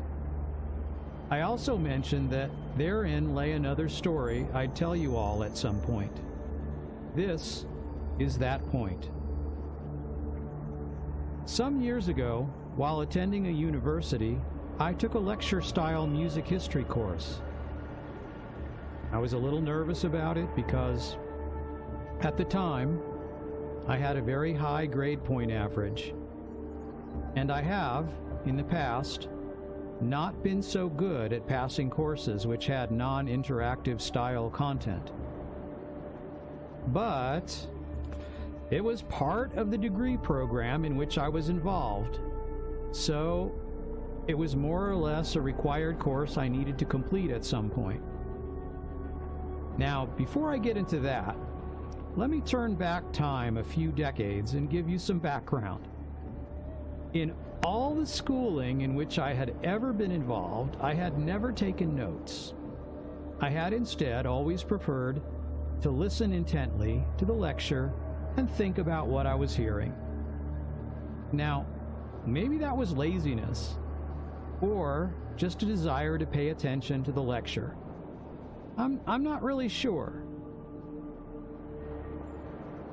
Doing this, I had never gotten better than a C as a grade in a lecture-style course, and in what I thought of as an unrelated note, years later, I always retained quite a lot about any such course, even though I took no notes.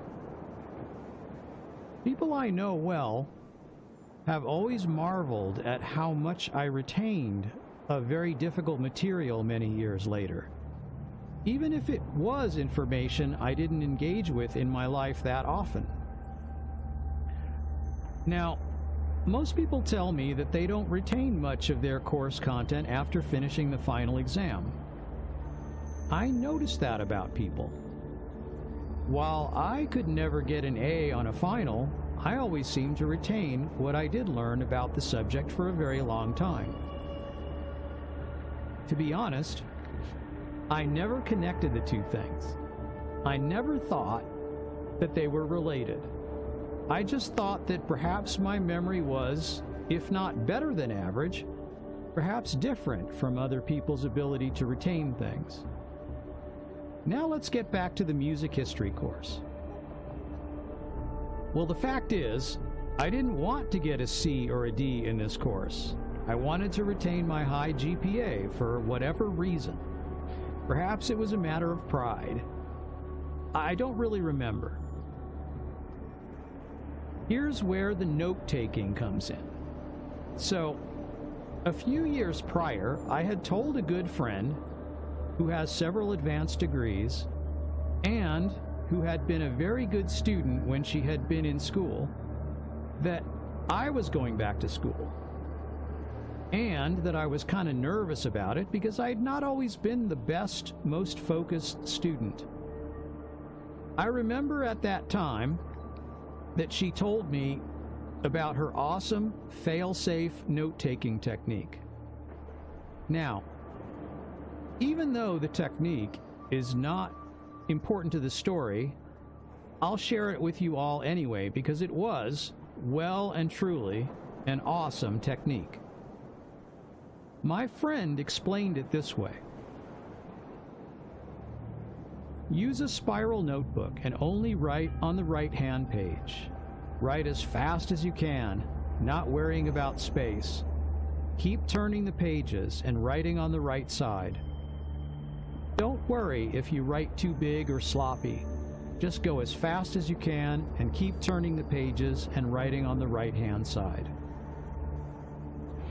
Then, after the course is done for the day, sit down somewhere and, on the left-hand pages, number and write the questions that the things on the right are the answers to. Then you've created a study guide. Now you can go over it and even have someone else ask you the questions on the guide. In doing this, she was able to retain the answers to some questions that other students didn't even realize were going to be included on the various tests or the final exam. It sounded like an awesome technique, so it really stuck in my mind. So when it came time for a real lecture-style course, I was prepared to try out my friend's note-taking technique. Well, long story short, it worked great. And while I didn't get an A in the course, I did get a B+, mostly because my final project was late. I did get A's on the midterm and final exams. Now, here's the point of the whole story. Less than a month later, I realized that I remembered almost nothing from that music history course. Of course, decades later, I still remember very little from that course. It's almost as though I never took it. And it was then that I realized that maybe my lack of taking notes was involved in my long-term retention of information. That maybe the same thing that caused me to get bad grades on tests also helped me remember more in the long term.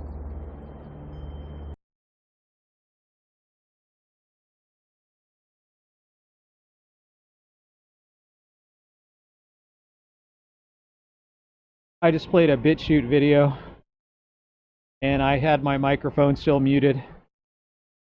And the air conditioning just went on outside, so, you know, it's the way it goes.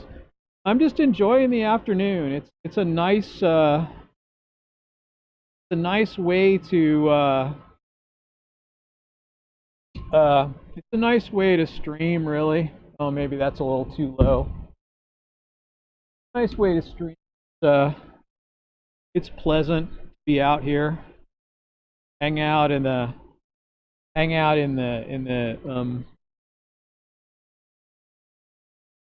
yo on Mixer. Good to see you. It's a nice way to stream. It's a nice way to hang out. You know, you can spend your quarantine doing that. I added a dreadlock sort of in the middle today. I kind of did this and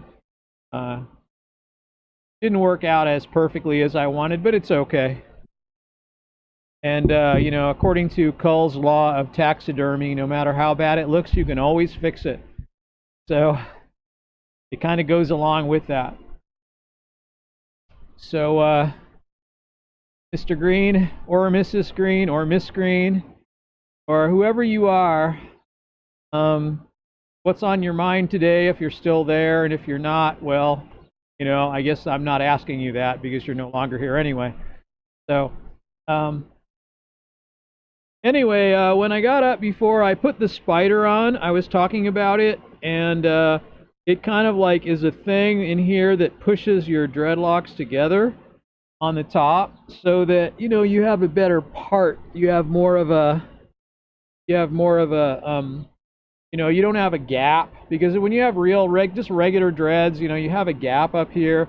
And so one trick you use is to kind of cross it over, and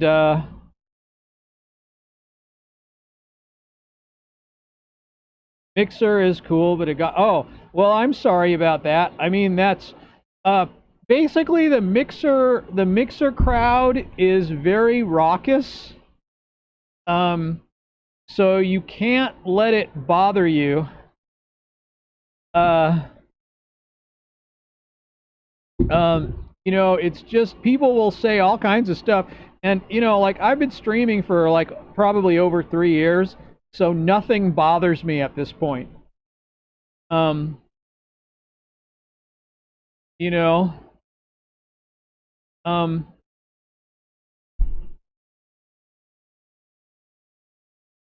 it's all like, I think basically Mixer viewers are just really funny for the most part, and just as long as you don't think about it, you know, and take it personally, because basically people are just saying stuff to see if you react or see in what way you react.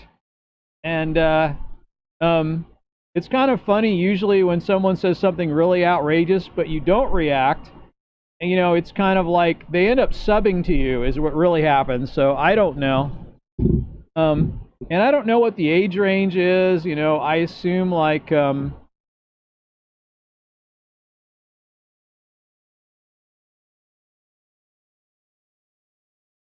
Um, I think that that the mixer crowd is generally pretty cool. It's not you know,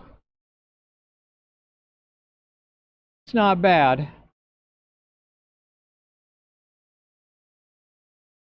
You went around a corner, tore your ACL. Oh my gosh, that's terrible. But mixer people are actually pretty great. I don't know exactly what sets them apart, but I just feel like they are a different group. I don't know in what way. I don't really know. I can't quite put my finger on it, but they're all really funny and mostly even the worst trolls are they're just kind of trying to see what you'll do. And so I don't know, but anyway, I don't know if you any what's the worst thing that anyone has said on Mixer? Well, I can't repeat it on the stream. If I do, I'll get a strike on one of my platforms. So it's, you know, um, but suffice it to say, it gets pretty bad. I mean, but I don't see it that way, actually. So I'm streaming on 5 different platforms now at the same time. So if I were to repeat any of that stuff in the chat, or if I were to repeat, I could repeat it maybe in the chat. I don't know. If I were to repeat it on the stream, though, I would definitely get flagged. So I don't know. I probably don't have enough people watching to flag me, to be honest. So since it's such a small stream, I've always had rather a small stream. The most people I've ever had watching me was maybe in the like say 50 or 60 at once or something like that. But that was very rare, and that was in the early Twitch days.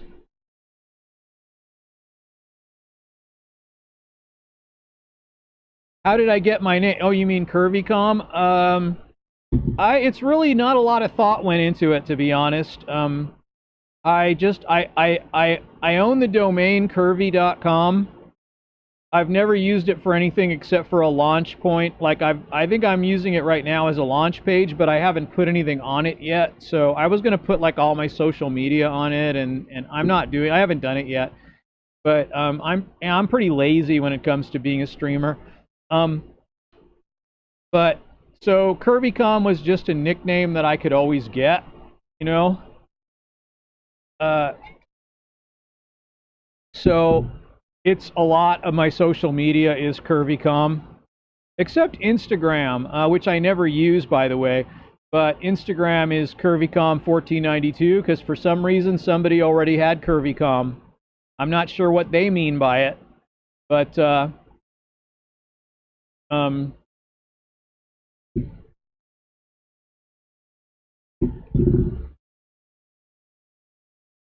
you can never get the nickname you want like once you're big, but you know,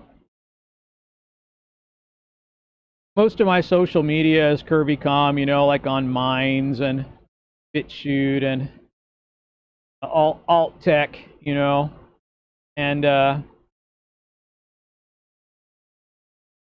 Proton Mail, things like that. I don't know, you know.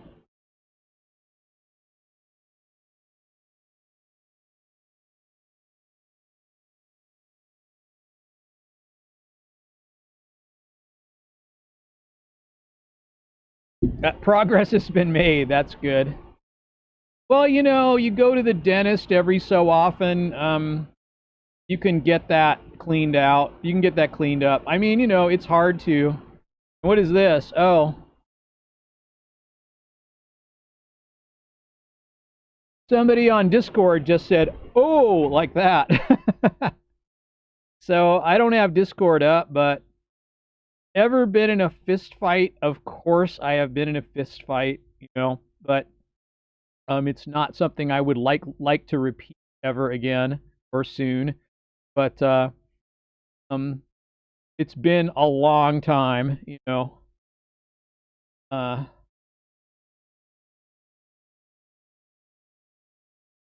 you know, they are not real. I mean, they are partially. It's not a wig. I mean, if that's what you. But so it's but it's part my own hair and part artificial hair, which I've done partially on the stream. When I started them, I actually did it on the stream, but um, so the answer is yes and no. So I wanted him to be. My hair wasn't quite that long, so I wanted him to be the length that I wanted him to be. So I started him by adding artificial hair to them, tangling it into my hair, and then making it longer. So um, essentially, yes and no. Mostly no, I guess you could say, because it's really an extension technique, that I sort of invented, and it's like it makes them look pretty neat though, and they're pretty easy to maintain once they're in. But like they're not actually all finished too. Like there's a bit in the back that I haven't finished yet. I try to do a one or two a day at least, but um I haven't in the last few days done any. But maybe I'll do one tomorrow or today, tonight or something. But I just have, there's not very many left, but a good amount back here. Can't really see it. Like it's low enough in the back now where you really can't see that it's not done. But I do have a little bit more to go in the back. So, um,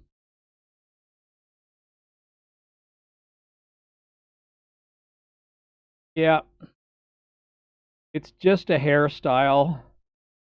I wish I could afford to pay someone to do this, but I just basically it's very expensive if you want to pay someone else to do it for you. Uh, wow, are you in the UK?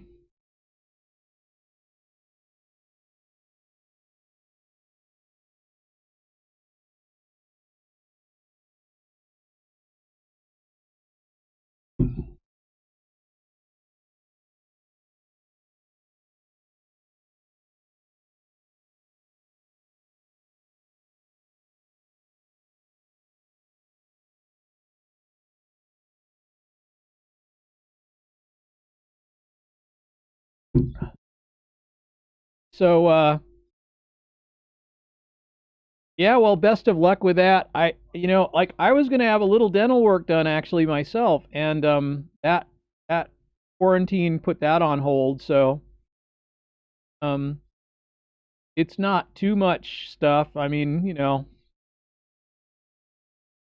my teeth are basically intact, um, but I was gonna have a little dental work. I mean, I'm older than I look, so I'm 60, and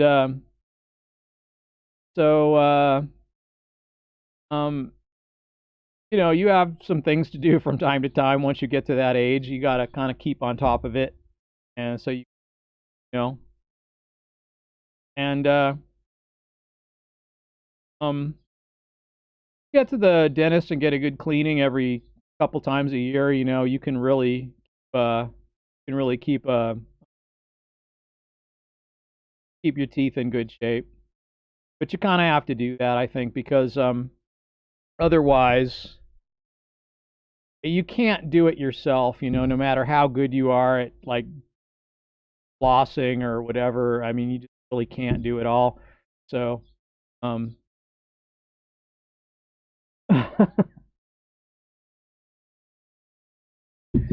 yes, this is now the kind of thing that people say eventually.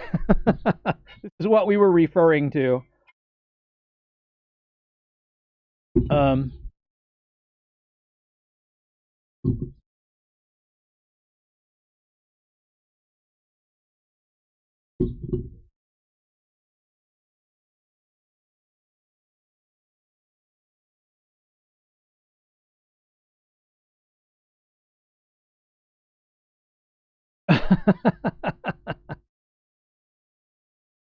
uh, no, not really.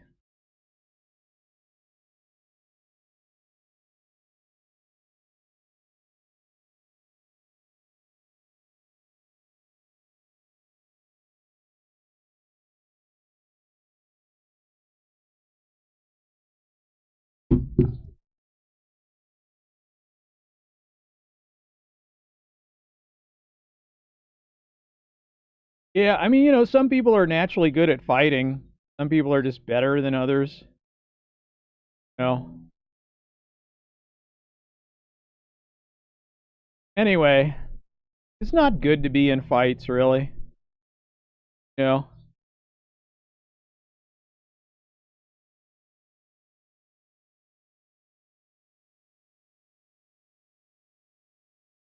if you're going to be in a, if you're going to be in, if you're going to be in, if you're in a situation where you could be in fights, you know, like if that's a normal thing that could happen to you, and I don't know, in the U.S. you just get a 9 millimeter, and that pretty much will stop any fight in its tracks. So um, you usually don't even have to show it. They just know you have it when you're about to pull it out. And all of a sudden they tell you they were just kidding. No, they didn't mean anything by it. So, um, but you can't do that in the UK. So, you know, you have to sharpen a screwdriver or something. So, but this is the old west here. I live in Arizona, and we have open carry and concealed carry without a permit is all legal. And so you don't want to come to this state and mess with people, because probably in any situation where you could get into that kind of situation or start that kind of stuff, person you'd be starting it with is probably going to be armed. So, or is very likely to be armed anyway. So, um, you want to go to a blue state like New York if you want to start trouble with people because they have more gun control there. So, but here, you know, I wouldn't advise it in Arizona. Um,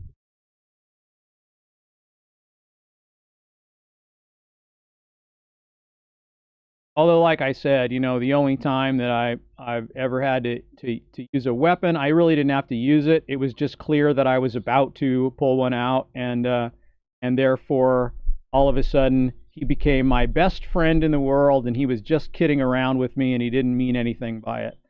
So, so it is a preventative. Whether they tell you, whether they admit this or not, it can be a preventative thing. It was very good for me because I didn't have to get my knuckles bloody or get beaten up or whatever. And we all lived happily ever after, even the guy antagonizing me. So I don't know exactly what his problem was actually at the time, but I lived in a more dangerous neighborhood at the time.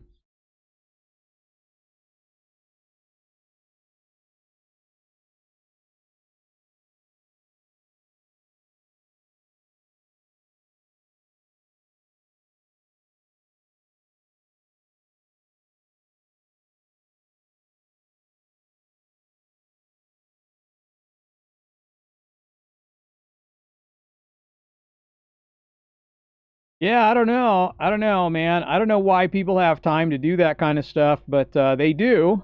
Um, um, I don't know. When you're out in public doing stuff, I guess people can take offense. I don't know. I'm not sure what that's about, really. I'm not sure.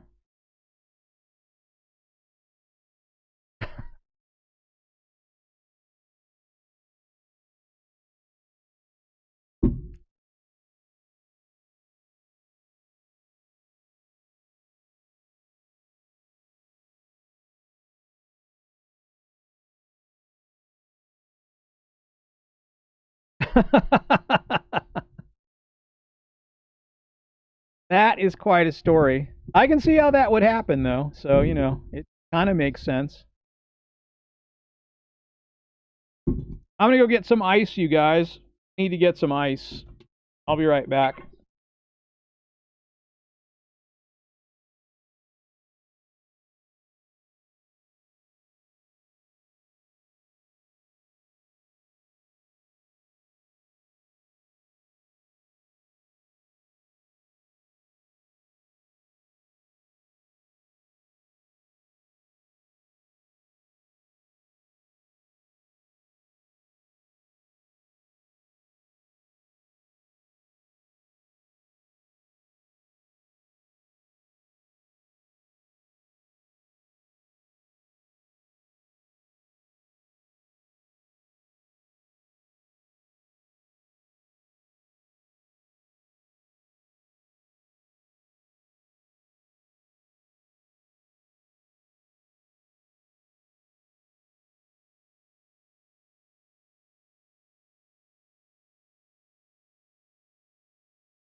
Okay, ice.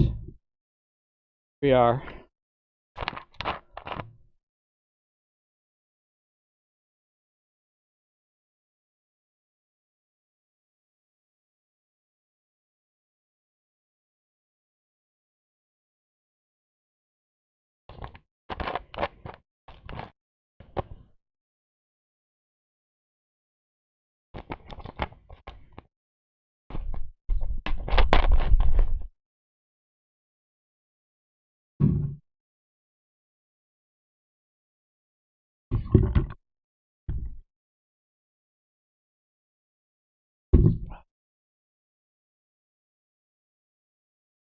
All right, I'm back.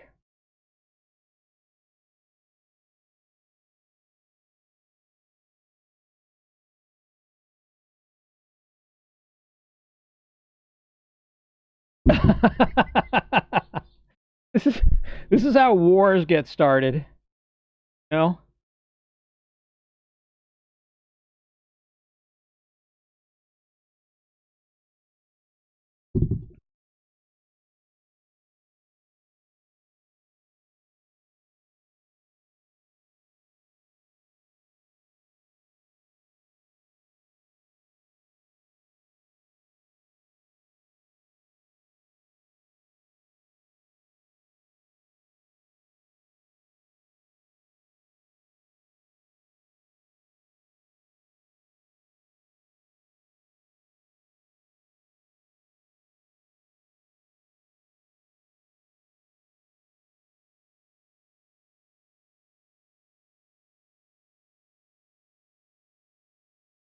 Congratulations, you've received 100 messages today with Restream chat. Then it gives me a link to tweet that. All right, sure, why not? I'll tweet that to my 11 followers or whatever I have. I've done it. Okay.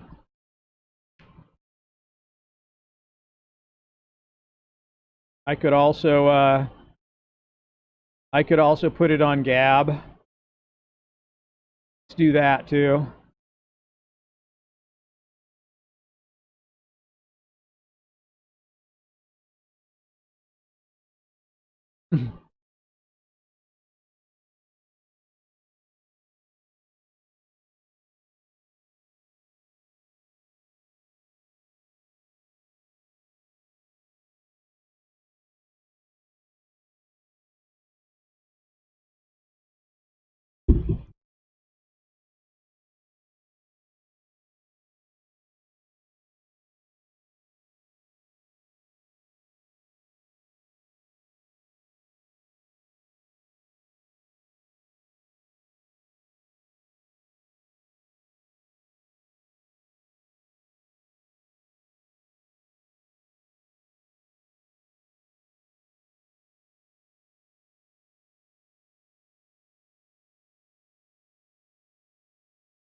Hello.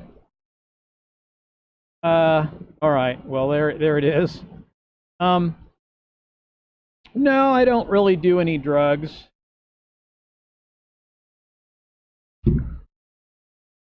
Um, and therefore I am not high. I was just reading something. That's why I looked spaced out. I was just reading. I was like reading a story on Gab, and I know it's not. It's not. I used to meditate, and I probably should continue to do that. It was really very good for me. And when I did it, I was much more centered in a lot of ways. And so, it's probably not a bad idea that I start doing it again. Maybe I should do that on stream. That would be riveting stuff. Because then I would just be sitting there cross legged like I am. Actually, there's my hand position. Try it now.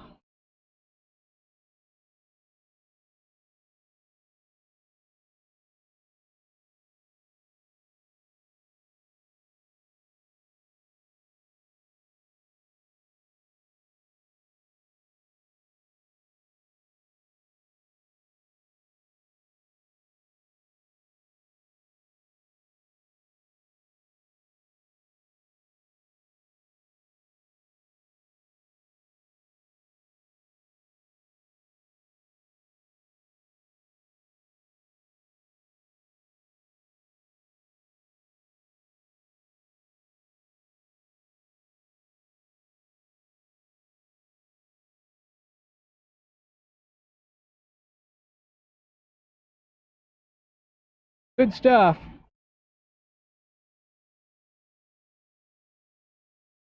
You don't have to meditate for 20 hours. 20 minutes is good. But I mean, I just did it for a minute, and it's not very riveting stuff. Although, that would be an IRL stream you could do. You could, uh, you could just meditate and say, "Watch me meditate," and then uh, that would be the whole stream.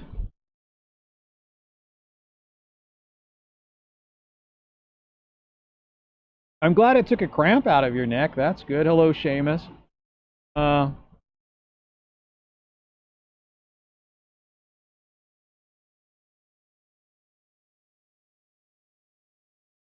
that was quite relaxing. Can I do it again? Um,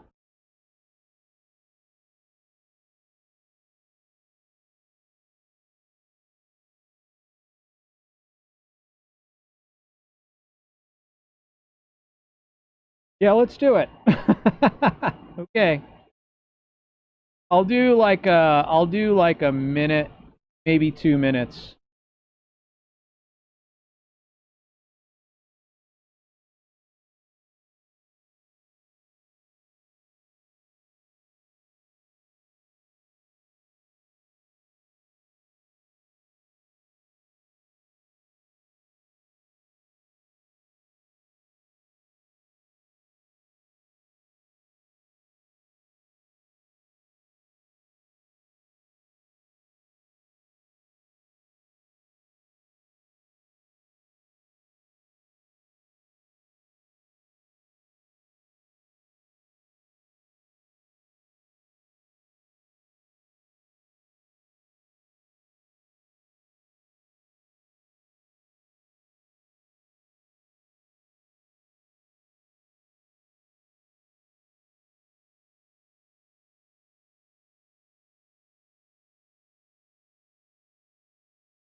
Okay.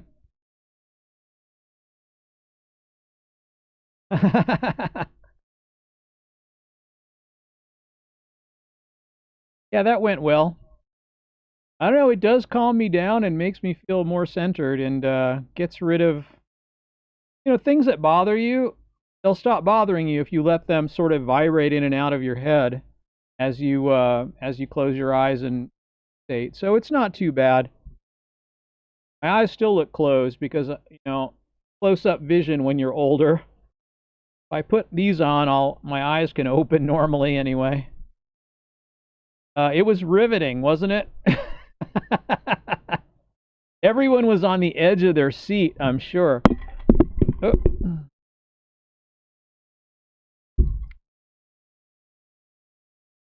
I keep knocking over the mic, though.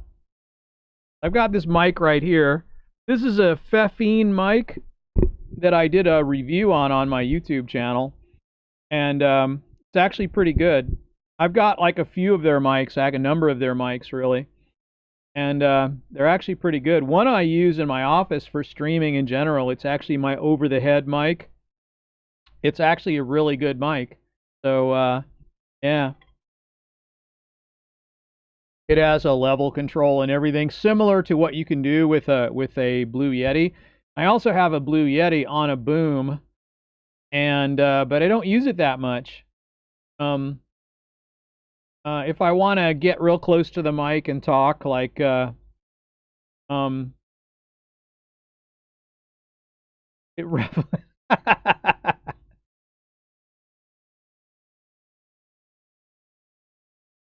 I hope that's true. I mean, at least if you keep doing it, it might be a good thing. Uh,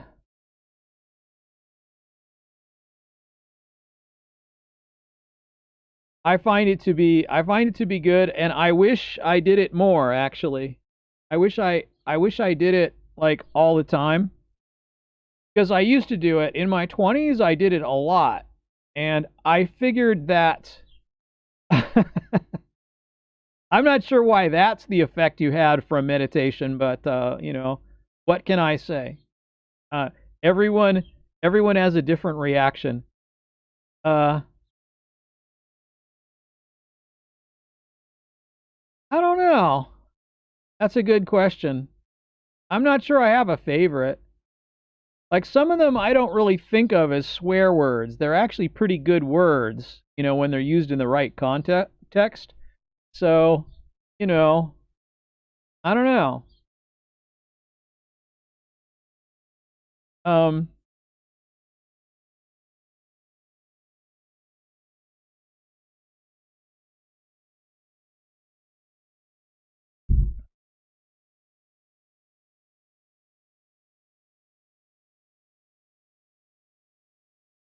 what am I drinking?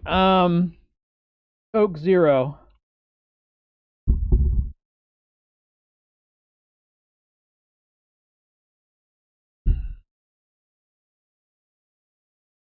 No, it's not Kool-Aid either. Get that reference. But uh,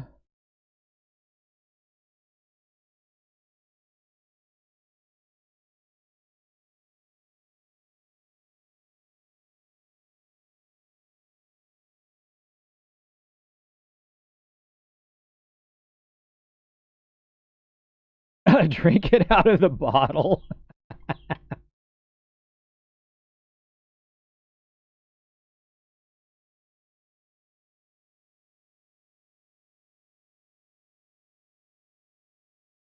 Gosh, you guys are funny today.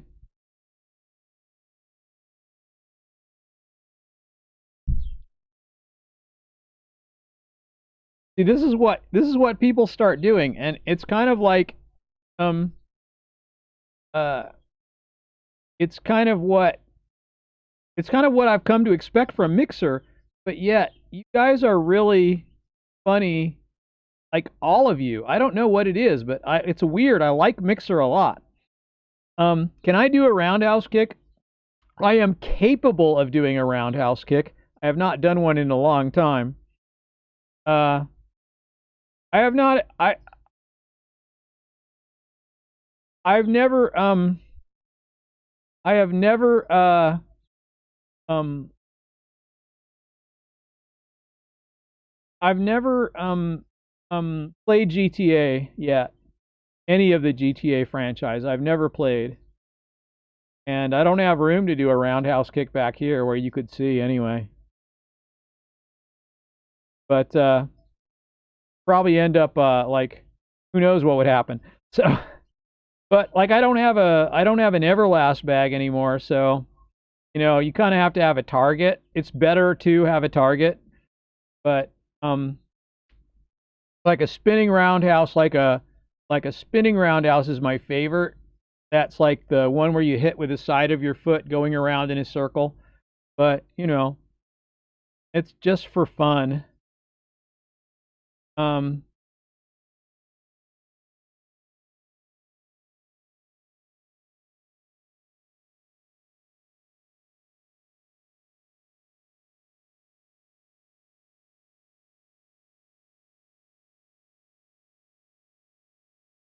what's going on here? Another guy from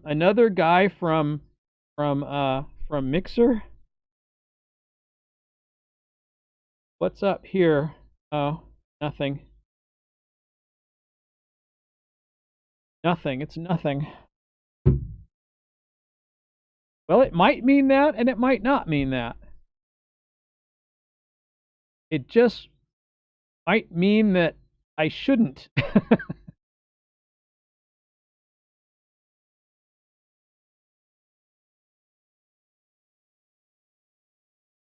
Yo, yo, yo at the Robbler. This is kind of what I've come to expect. You guys are very fun. I don't know what it is what it is about what is it about Mixer that like everyone is super funny. Like they go from being real nice and then they'll go like say all this crazy stuff and then they'll just go back to being normal again. And it's like really interesting. Yeah, like this is what I mean. But you know, like if you're looking for the ban hammer, it's never gonna happen. I never ban anyone. Um, so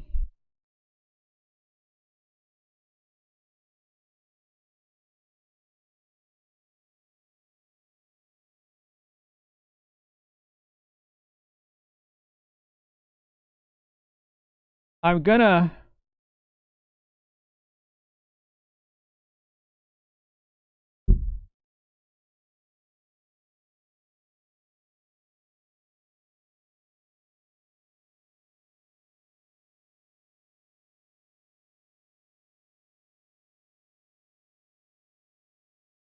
I am gonna play another video though. Like maybe I'll play my story playlist or maybe I'll play this. This is like the last thing you should do when things are getting raucous, so it's probably gonna bore you to death. But here we go. We'll do this instead. Do this. See what happens as a result of this.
Yeah, I kind of wonder if you guys could just like do a no you and end it all.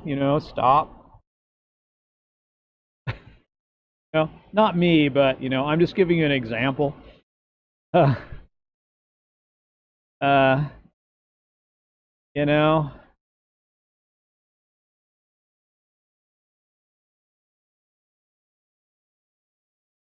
So.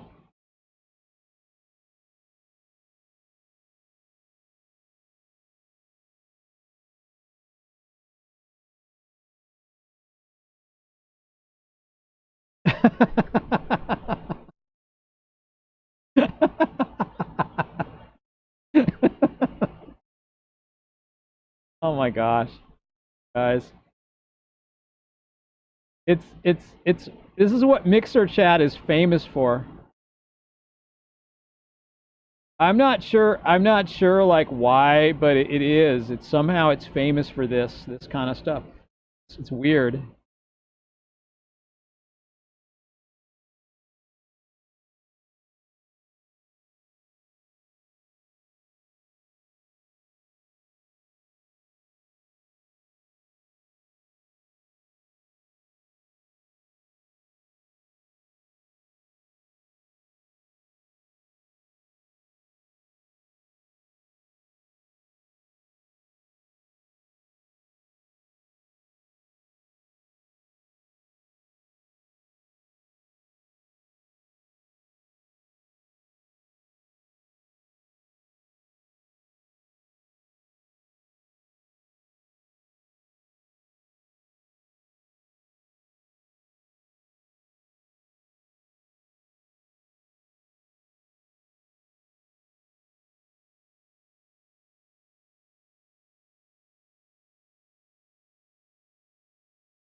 Fair. That's interesting.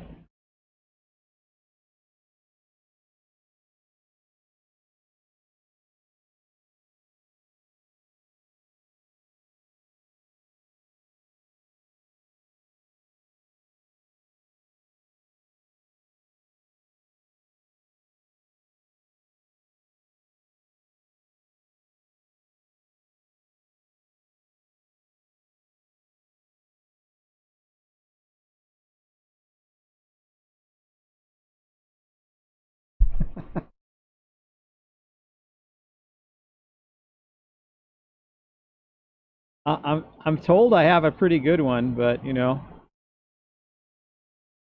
I'm smiling because I'm looking something up.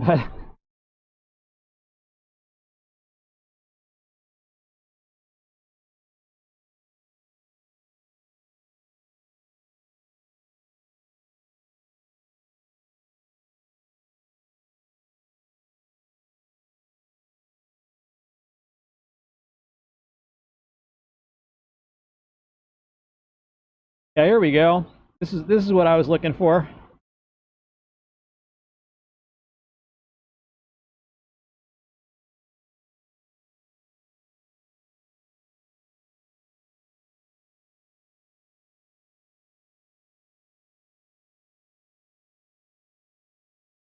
Here we go. I just want to say, you know, can we all get along? Can we get along? Um, can we stop making it horrible for the for the older people and the kids? Good for you, Rodney.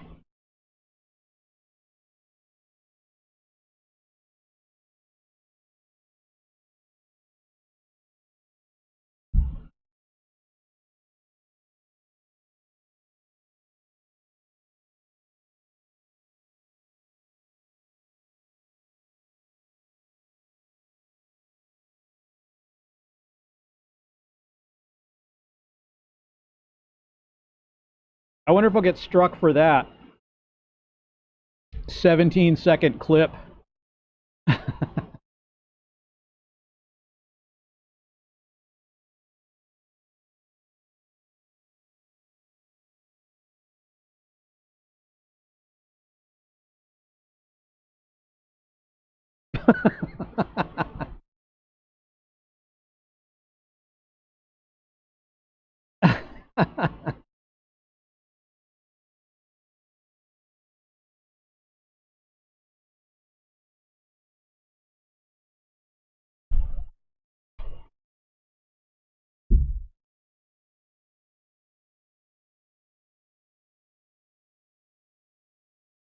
I should do a video about that, actually. That would be an interesting video to talk about that issue, like in a different way, because I do these story videos, and um I like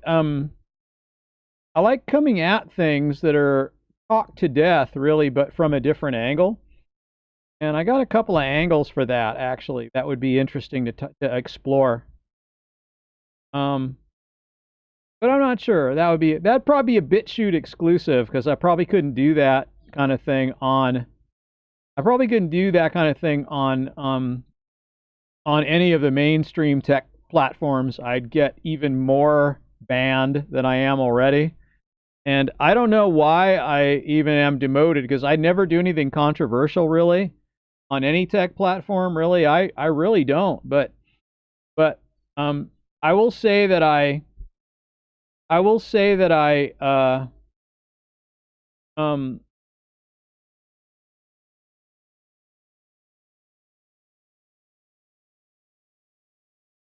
I will say that I during the sub to PewDiePie movement, I talked a lot about PewDiePie, and evidently mainstream tech platforms have PewDiePie derangement syndrome. So you're supposed to, you know,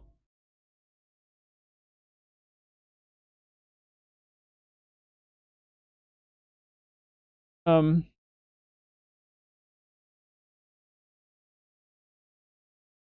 you're supposed to not like him, I guess, for some reason, even though he has 104 million subscribers, and he's funny as shit, really. Oh, excuse my language. I usually don't swear on the stream. I usually leave that to you guys. But he is very funny, and I've probably been following him since 2014 or 15, and so that's a pretty good long time. Not OG certainly, but um, I don't know. Like, YouTube's really schizophrenic about PewDiePie. They just paid him a huge sum of money to come back and stream exclusively on YouTube. So they pulled him away from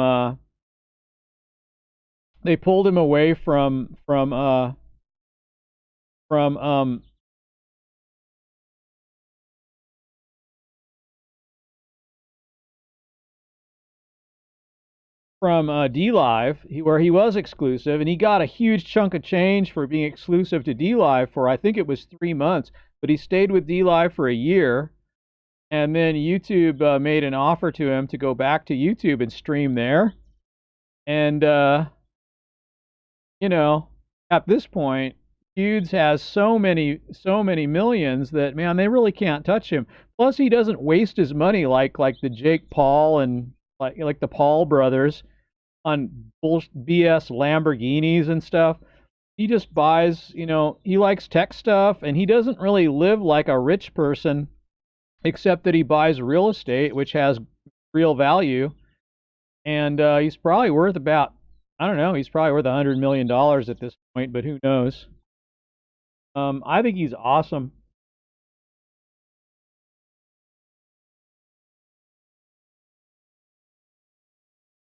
Whoa, hummingbirds.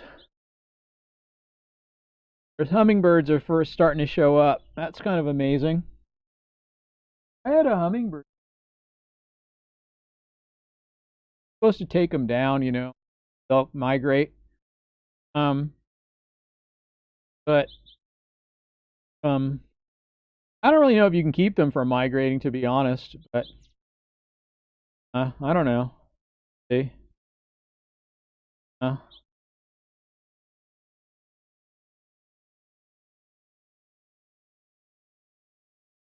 yeah, I mean,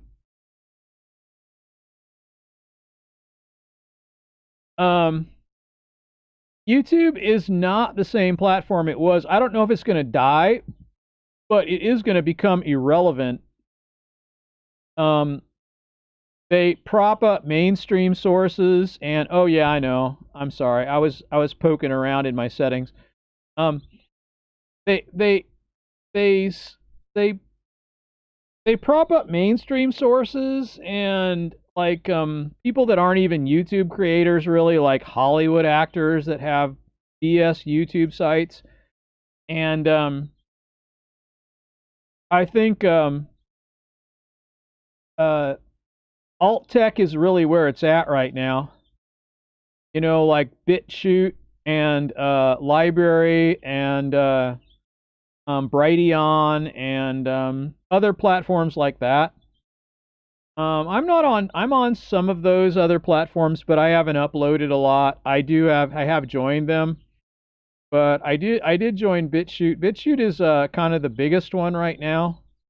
That's what I was playing my videos on. They don't have live streaming on there yet because they're not fully funded.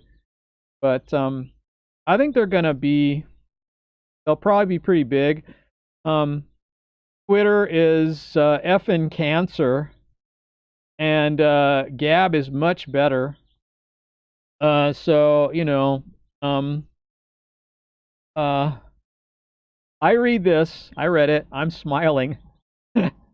uh, it's I don't know. It's like afternoon. You can still tell it's daytime. I'm sitting outside. So um, it's 6:30 in the afternoon, in the 6:30 p.m. So yeah, we're doing this in natural light. I'm just sitting on the porch. I'm sitting on the porch streaming from my laptop. It's all kind of happened by accident a few days ago. I don't remember how long ago, but so like a week or so, I decided I'm gonna pull my laptop off, do all the updates. You're in Paris? Oh, that's interesting. Uh, and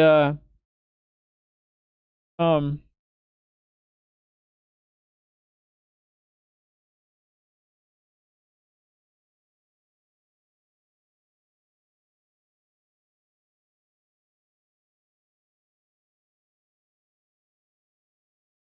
I could do this too, like I think, right? If I wanted to, I could do the beach background. But this is not using a green screen. This is like this is basically just using this is basically just using Zoom, where I have a meeting and I'm using virtual background. And Zoom can do this without a green screen. It's pretty amazing. You have to have a Core i7 or above. I do not speak French. I've never been to the UK. I've never been anywhere really. You know, I think I've been I haven't even been to Canada, even though I lived pretty close to it when I lived in Portland. And I used to be a courier and I'd drive up to Washington a lot. And one time I thought about going to Canada, um, and because I was so close to the border, and then I said, well, I don't know, I didn't do it. So I've been to Mexico, like when I was a kid. I think we went to Nogales a couple times as tourists. Like my grandmother liked it. And I think with my mom and dad, I think me and our whole family, we all went to like Rocky Point, which is deep down in Mexico. It used to be a horrible place. I mean, the beach is beautiful, but the resorts and the hotels and everything are just horrible. And they were just filthy, filthy, disgusting places. But now they have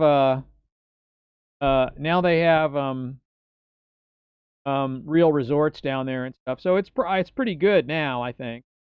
So uh, let's see. If I go back to this, will it work? I'm not sure if it will. I don't think it will. Like not really.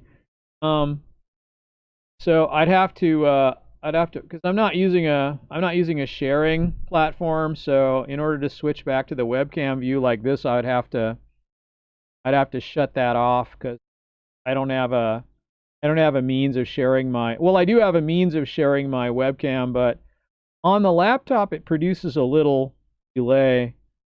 So when it comes to sports, I don't know if I have a favorite. Like I said, I'm kind of a nerd, so I'm more of an indoor person. So I'm more of a coder, and as close as you're going to get to a backflip. Um, I don't know. Like I said yesterday, I think it was yesterday. People were asking me this, like if I if I uh if I did follow basketball. Um, I did follow basketball one year. That was when the Phoenix Suns were close to winning the championship, and I was in Scottsdale at the time, so you know, um, and I feel like I'm not really I'm really not a sports fan, but I did get into basketball that one season. And then I tried watching a little bit the next season, but I just wasn't into it. But it was kind of fun to follow the Suns. At that point, they came really close to winning the championship, but they didn't win. They lost 6 games. They played in the playoffs. They played the whole 6 full games, and they lost in the end of the last game a 3-point shot by a guy named Paxson, and um, that's what I remember about basketball. And I did follow it pretty closely that year, but that was about all. That was in the mid '90s, I think, like '95 or 4 or 5 or 6 or something in there. Not um, but I mean, in a way, basketball is a lot like soccer slash what you call football, because it's back and forth, but instead of scoring no goals and the final score is like 2-1, um, they score a lot of baskets and they so the final score is like 102 to 101 or something like that, you know. So um,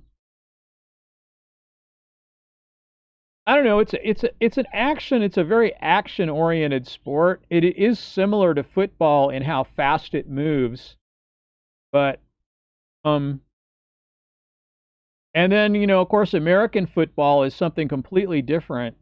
And I don't know if I would watch that, but I don't know when it's on in somebody's living room and I go there, my eyes are drawn to it. So there is something about it that appeals to the male brain somehow. Sports in general, but I don't know. I don't really.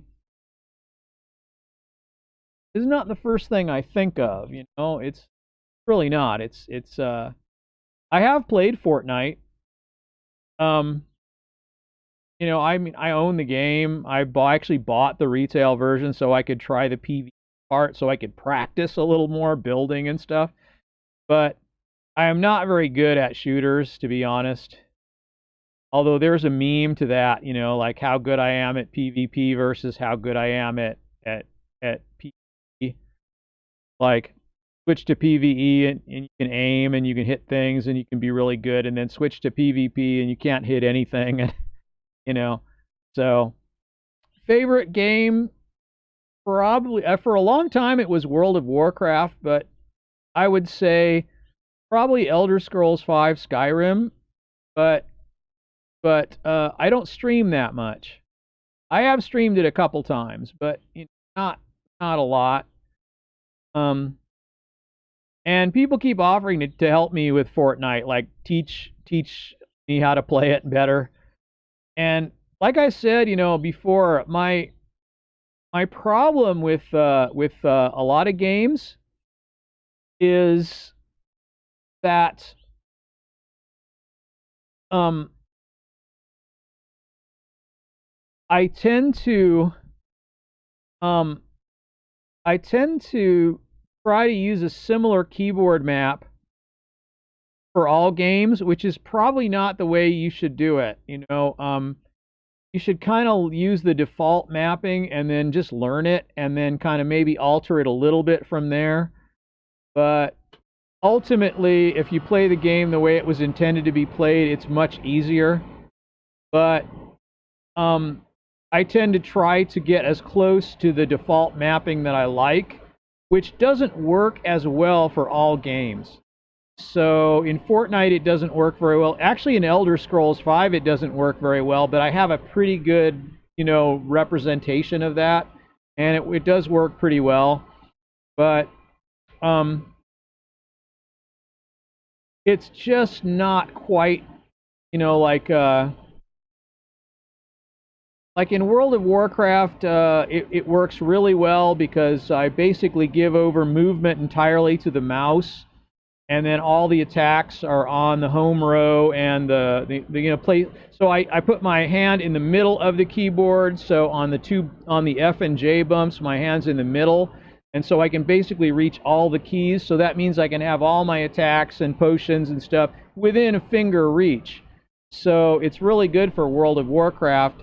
Even it's pretty good for PvP. Although I'm not that great at PvP, I am certainly better using that strategy than I have been in the past trying to be like a clicker or moving with WASD or that type of thing. But I feel like that's probably held me back for playing a lot of different games because I like to move with the mouse. I have a gaming mouse. This is my old gaming mouse. This is a Logitech. But I have like a really good new one. Oh, laser. I have a really good new one. And it's got lots of buttons on it, so I can configure them to be the way I want.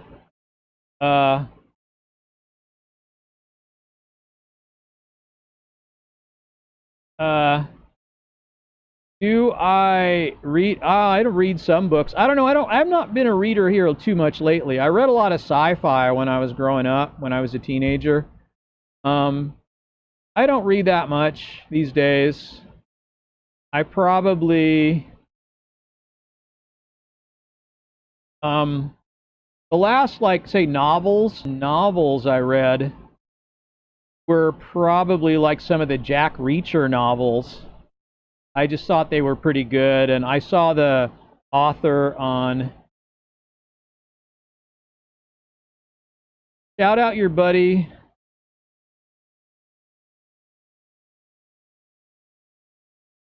Mark Fenny. Hi there. On Twitch. Bet TV just dropping in probably for just a second. I'm doing okay. This is kind of what you used to have to do on Twitch to get more people to sub to you is, I don't know that it worked that well, but everyone did it. Like, they would drop in for 2 seconds and say hi in hopes that you would sub to them or whatever. But,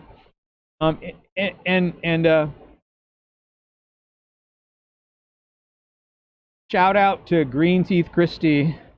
But I remember, like, lurking was a big thing in Twitch, like I used to lurk on people's channels and put the lurks up, and then they would put the lurks up for you, and then that would help you become like it would help you to become like an affiliate, at least, or what do they call it? An associate or affiliate or whatever, like where you can get bits. I can still get bits, I guess, but I don't have any widgets up because I'm on my laptop, so I don't really have anything really going too much. And I used to keep the lurks up, and people would lurk, and etc. Anyway, we'll see you guys all later. Yeah, thanks for you mixer guys dropping by. Um, okay, that's cool. Um, there's not a whole lot going on the stream today. It's not what I'd call riveting stuff. It's just an IRL stream. I'm just hanging out in the backyard with my laptop, just streaming whatever. People are asking me stuff. What's on your mind, Bet TV? What's on your mind today? You tell me what would you like to talk about, or do you have any questions, or do you have any things you've been thinking about? Like, what's on your mind lately? And we could talk about that. That would be grand. Because, I'm out of ideas. I'm just hanging out. I don't know what I'm doing. I'm streaming on 5 platforms for no... You feel down about the virus thing? Well, yeah, I mean, it's got everyone bummed. I decided to, for the quarantine, I decided to put my hair in dreadlocks. So I did. And, yeah,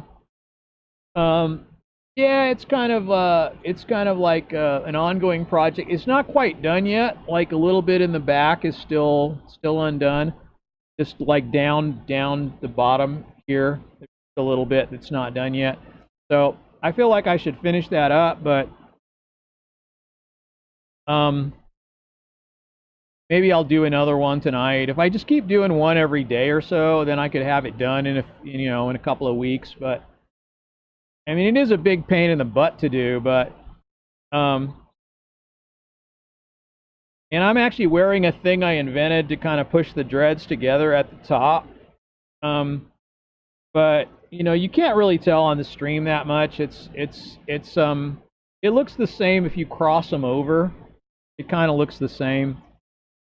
But if you have frizzy hair like mine, it's actually a pretty practical hairstyle. So, it's less work if you want your hair long. It's less work than having it long and having to comb it out and wash it, comb it out every single day, and then put gel in it and let it dry wet so it's curly instead of frizzy. I mean, it's really a pain in the butt. So,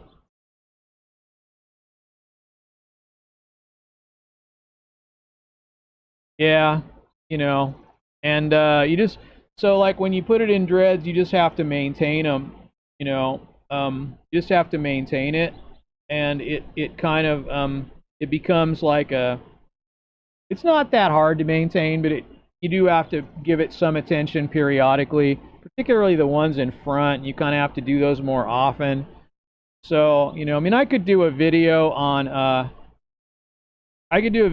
how to maintain it too, but basically, you use a hook, a latch hook like this, and then when they grow out a little bit, you can flip them, and then you can crochet hook them, or you can put a little extra artificial hair in it to bind it up, and or natural hair, whatever you have. You could put whatever you want, do it any way you want, but I usually hook it to make it shorter. So the ones in front, once they can be flipped once, I'll flip it once, and then I'll just kind of bind it up. And then the ones that are on the top and in the back and on the sides that aren't like right along the hairline, right in the front, you can wait on those. So you can wait until you have to flip those like 3 times maybe. So you'll flip them 3 times, and that'll shorten them down and bind them up a little bit, and then you can kind of put the crochet hook to them, or you can I just use a upholstery needle, and I'll just put a little bit of artificial hair in there and just sort of weave it through, and that's kind of how you keep them going. So yeah, it's not bad. It's a pretty it's you don't have to do it that often though. It's like a maybe a once a month thing really. So And then, of course, you can find a hairstylist to do it, and then you don't have to do it at all. You can just go in once a month and have someone fix it up. But since I don't have anyone, I don't really have anyone like that, so I haven't found anyone to do it, but I really should. Because there are times when I really am not going to want to do it myself. I'm going to be burned out on it or whatever, and it'd be good if I,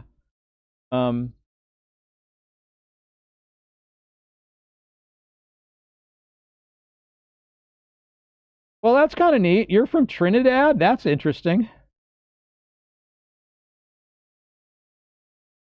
So, like, are you like, do you have really nappy hair? Do you have really fuzzy, frizzy hair? So, I understand, like, if it's really frizzy, it's easier to do because you can just sort of twist it and then put a little gel on it. And but if your hair is straight, it's a lot more work, I think. And mine is pretty frizzy, but uh, not as frizzy as like a black dude, you know. So it's sort of in between. Is that a um a URL you just sent, or is that something that got blocked because it's a bad word? I'm not sure. It just says dot dot dot.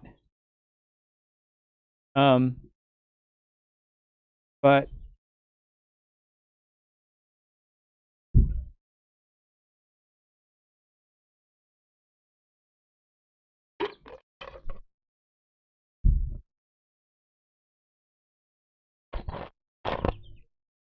anyway, it's just more or less a hair management system for me, and I decided to do it while I was, doing the quarantine kind of thing.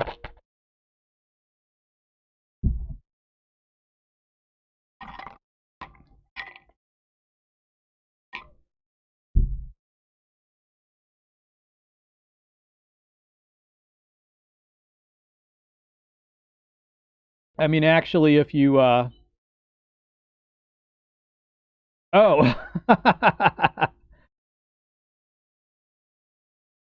okay, I see. I wonder why.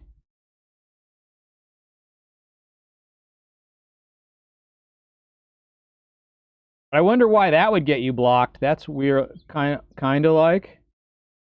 Why would that block? Why would that get blocked? That doesn't make any sense at all. Maybe it's something in another language or something. Maybe something bad in another language. I don't know. Twitch is really censorious. So, uh, I think most of the mainstream tech platforms that I'm streaming on are actually just freaking cancer, you know. So, um, it's really bad right now. Like people that like I don't ever do anything controversial on my channel, but I'm sure I've been demoted on YouTube and other things. Maybe just for liking PewDiePie. I really don't know.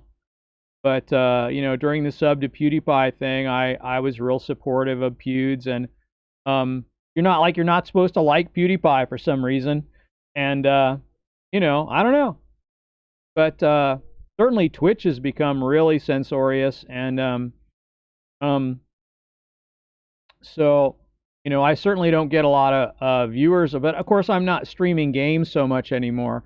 So if I started streaming WoW and kind of doing the same stuff that I was doing before, I might grow. Or I could do Tuber Simulator. I got a lot of subscribers on YouTube when I played Tuber Simulator, and now I'm really not getting any, even when I stream more often. Uh, yeah, that's how I feel too. Uh, I don't know. I got friends that will sleep. They'll use my streams to sleep through because I'm calm and quiet and I don't get mad or I don't shout. So good sleeping streams, I hear. That's what they tell me. So um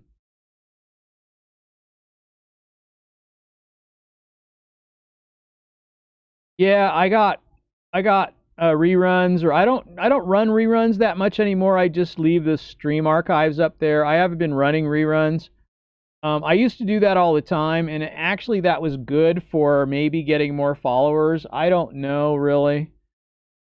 I'm not really sure if that was a thing. I just don't bother with it anymore because I don't only stream on Twitch. I stream on a bunch of different platforms at once, and um, so it kind of shows in that I don't have that many followers, or I haven't been gaining a lot of followers on Twitch anyway. I get a few here and there, but um, I haven't been consistent. Like I used to stream 3 times a day, and then I would leave reruns on at night, and I would somehow get more followers by just doing that. Although I didn't get more viewers really concurrent doing that, but I did get I did get more followers overall. Um, but followers doesn't really translate directly into viewership. I mean, maybe if you have 100 followers, that gives you one more average viewer on a stream, because mostly followers don't come back. But some people do, though. You never know. Um, a lot of people were trying to, I mean, I don't think I got any bits in a long time, like from Labs, or bits from Twitch, or donations from Labs or whatever. I mean, I have all that set up, but I don't get anything. I'm just not out there enough, and I'm not playing games. And games is kind of, you got to play games on Twitch. I mean, unless you're a cute girl, but I mean, I don't know. I'm not a cute girl, so just sitting here hanging out and talking, it's not gonna rake in the views on Twitch, you know. So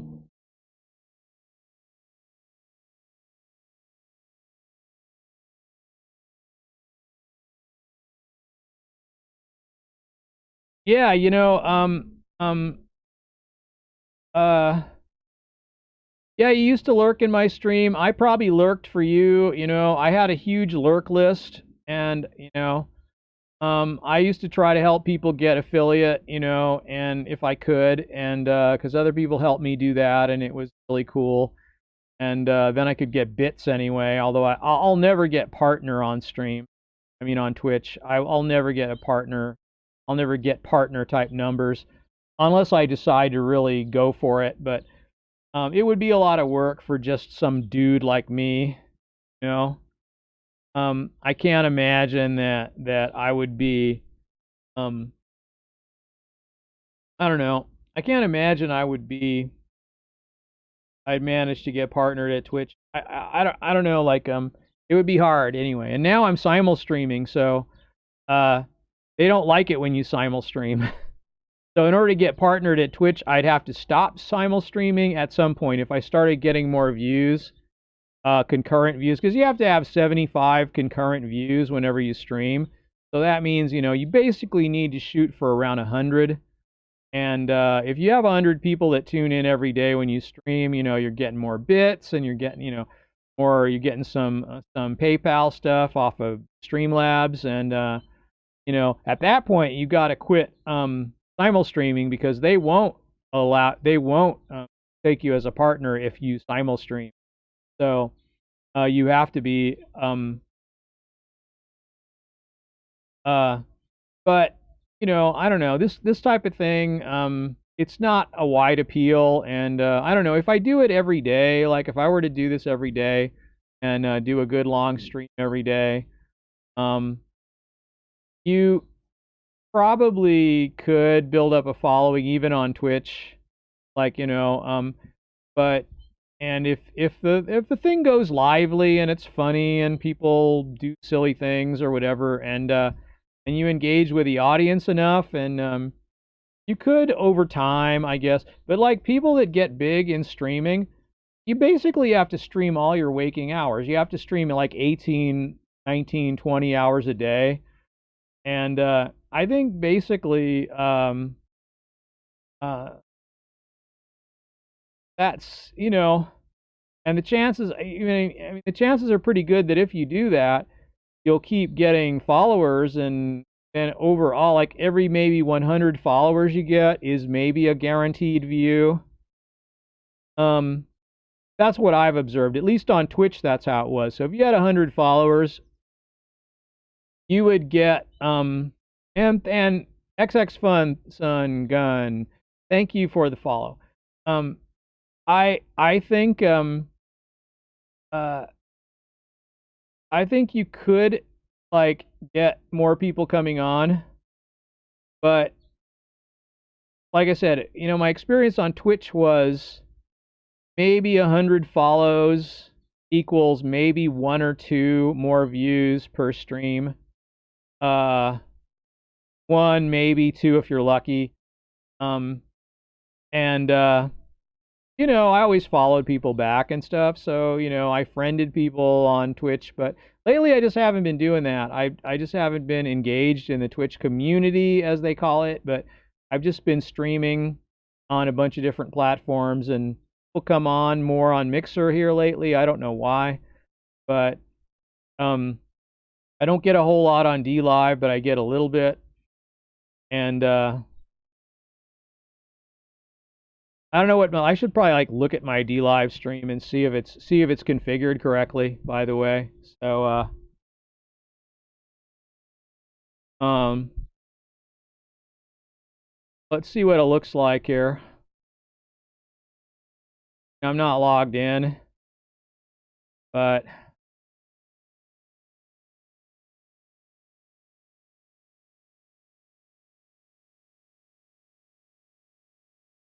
okay. I go to my channel, let me see what it looks like here. It says I'm offline. No, am I? Or I don't know.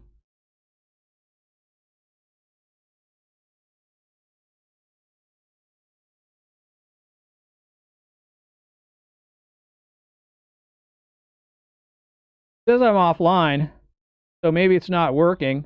Multi-streaming with restream.io, it says I am, but um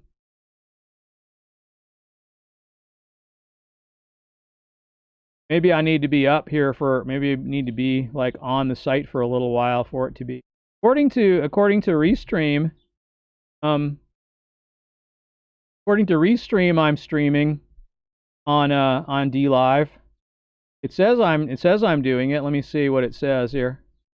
Maybe I needed to log in to Restream in order to. It says I'm it's sending data. Maybe I'm not streaming on D Live. I don't know. I didn't check really.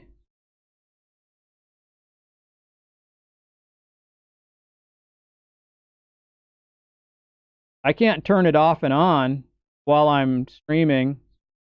So um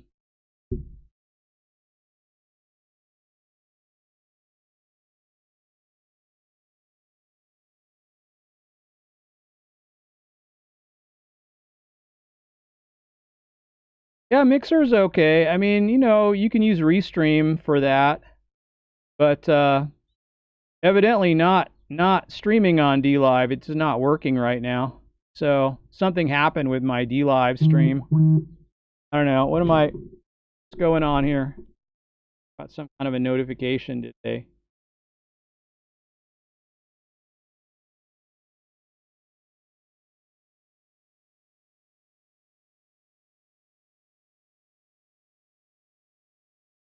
Uh yeah, I mean, well, that explains why I'm not getting um that explains why I'm not getting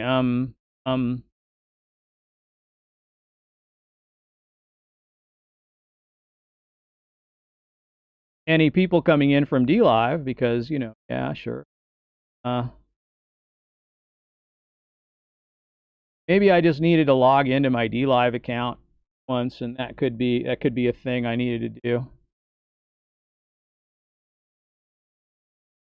But normally I am streaming on D Live, but right now it's not working, evidently. It says streamer offline. Check in later.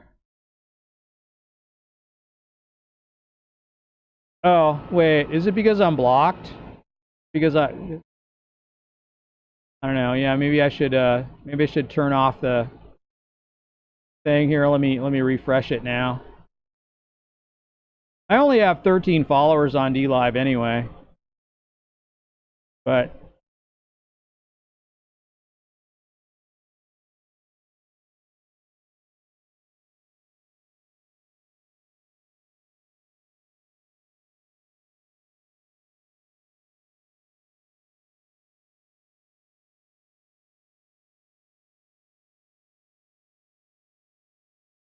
Yeah, I don't know. It's weird.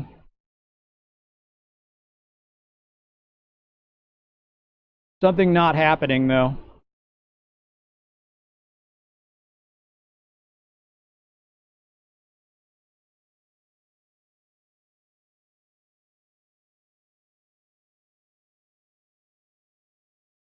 Yeah. It says sending data, so it's probably not. I'd have to like stop it and start it again. Maybe. Maybe now that I've been on the site and I've logged in, maybe it'll work. I don't know. Maybe I have to like delete and recreate it. That could be too. It says I have, oh no. No, it's not working though. And I can't shut it off because you can't, oh. All right.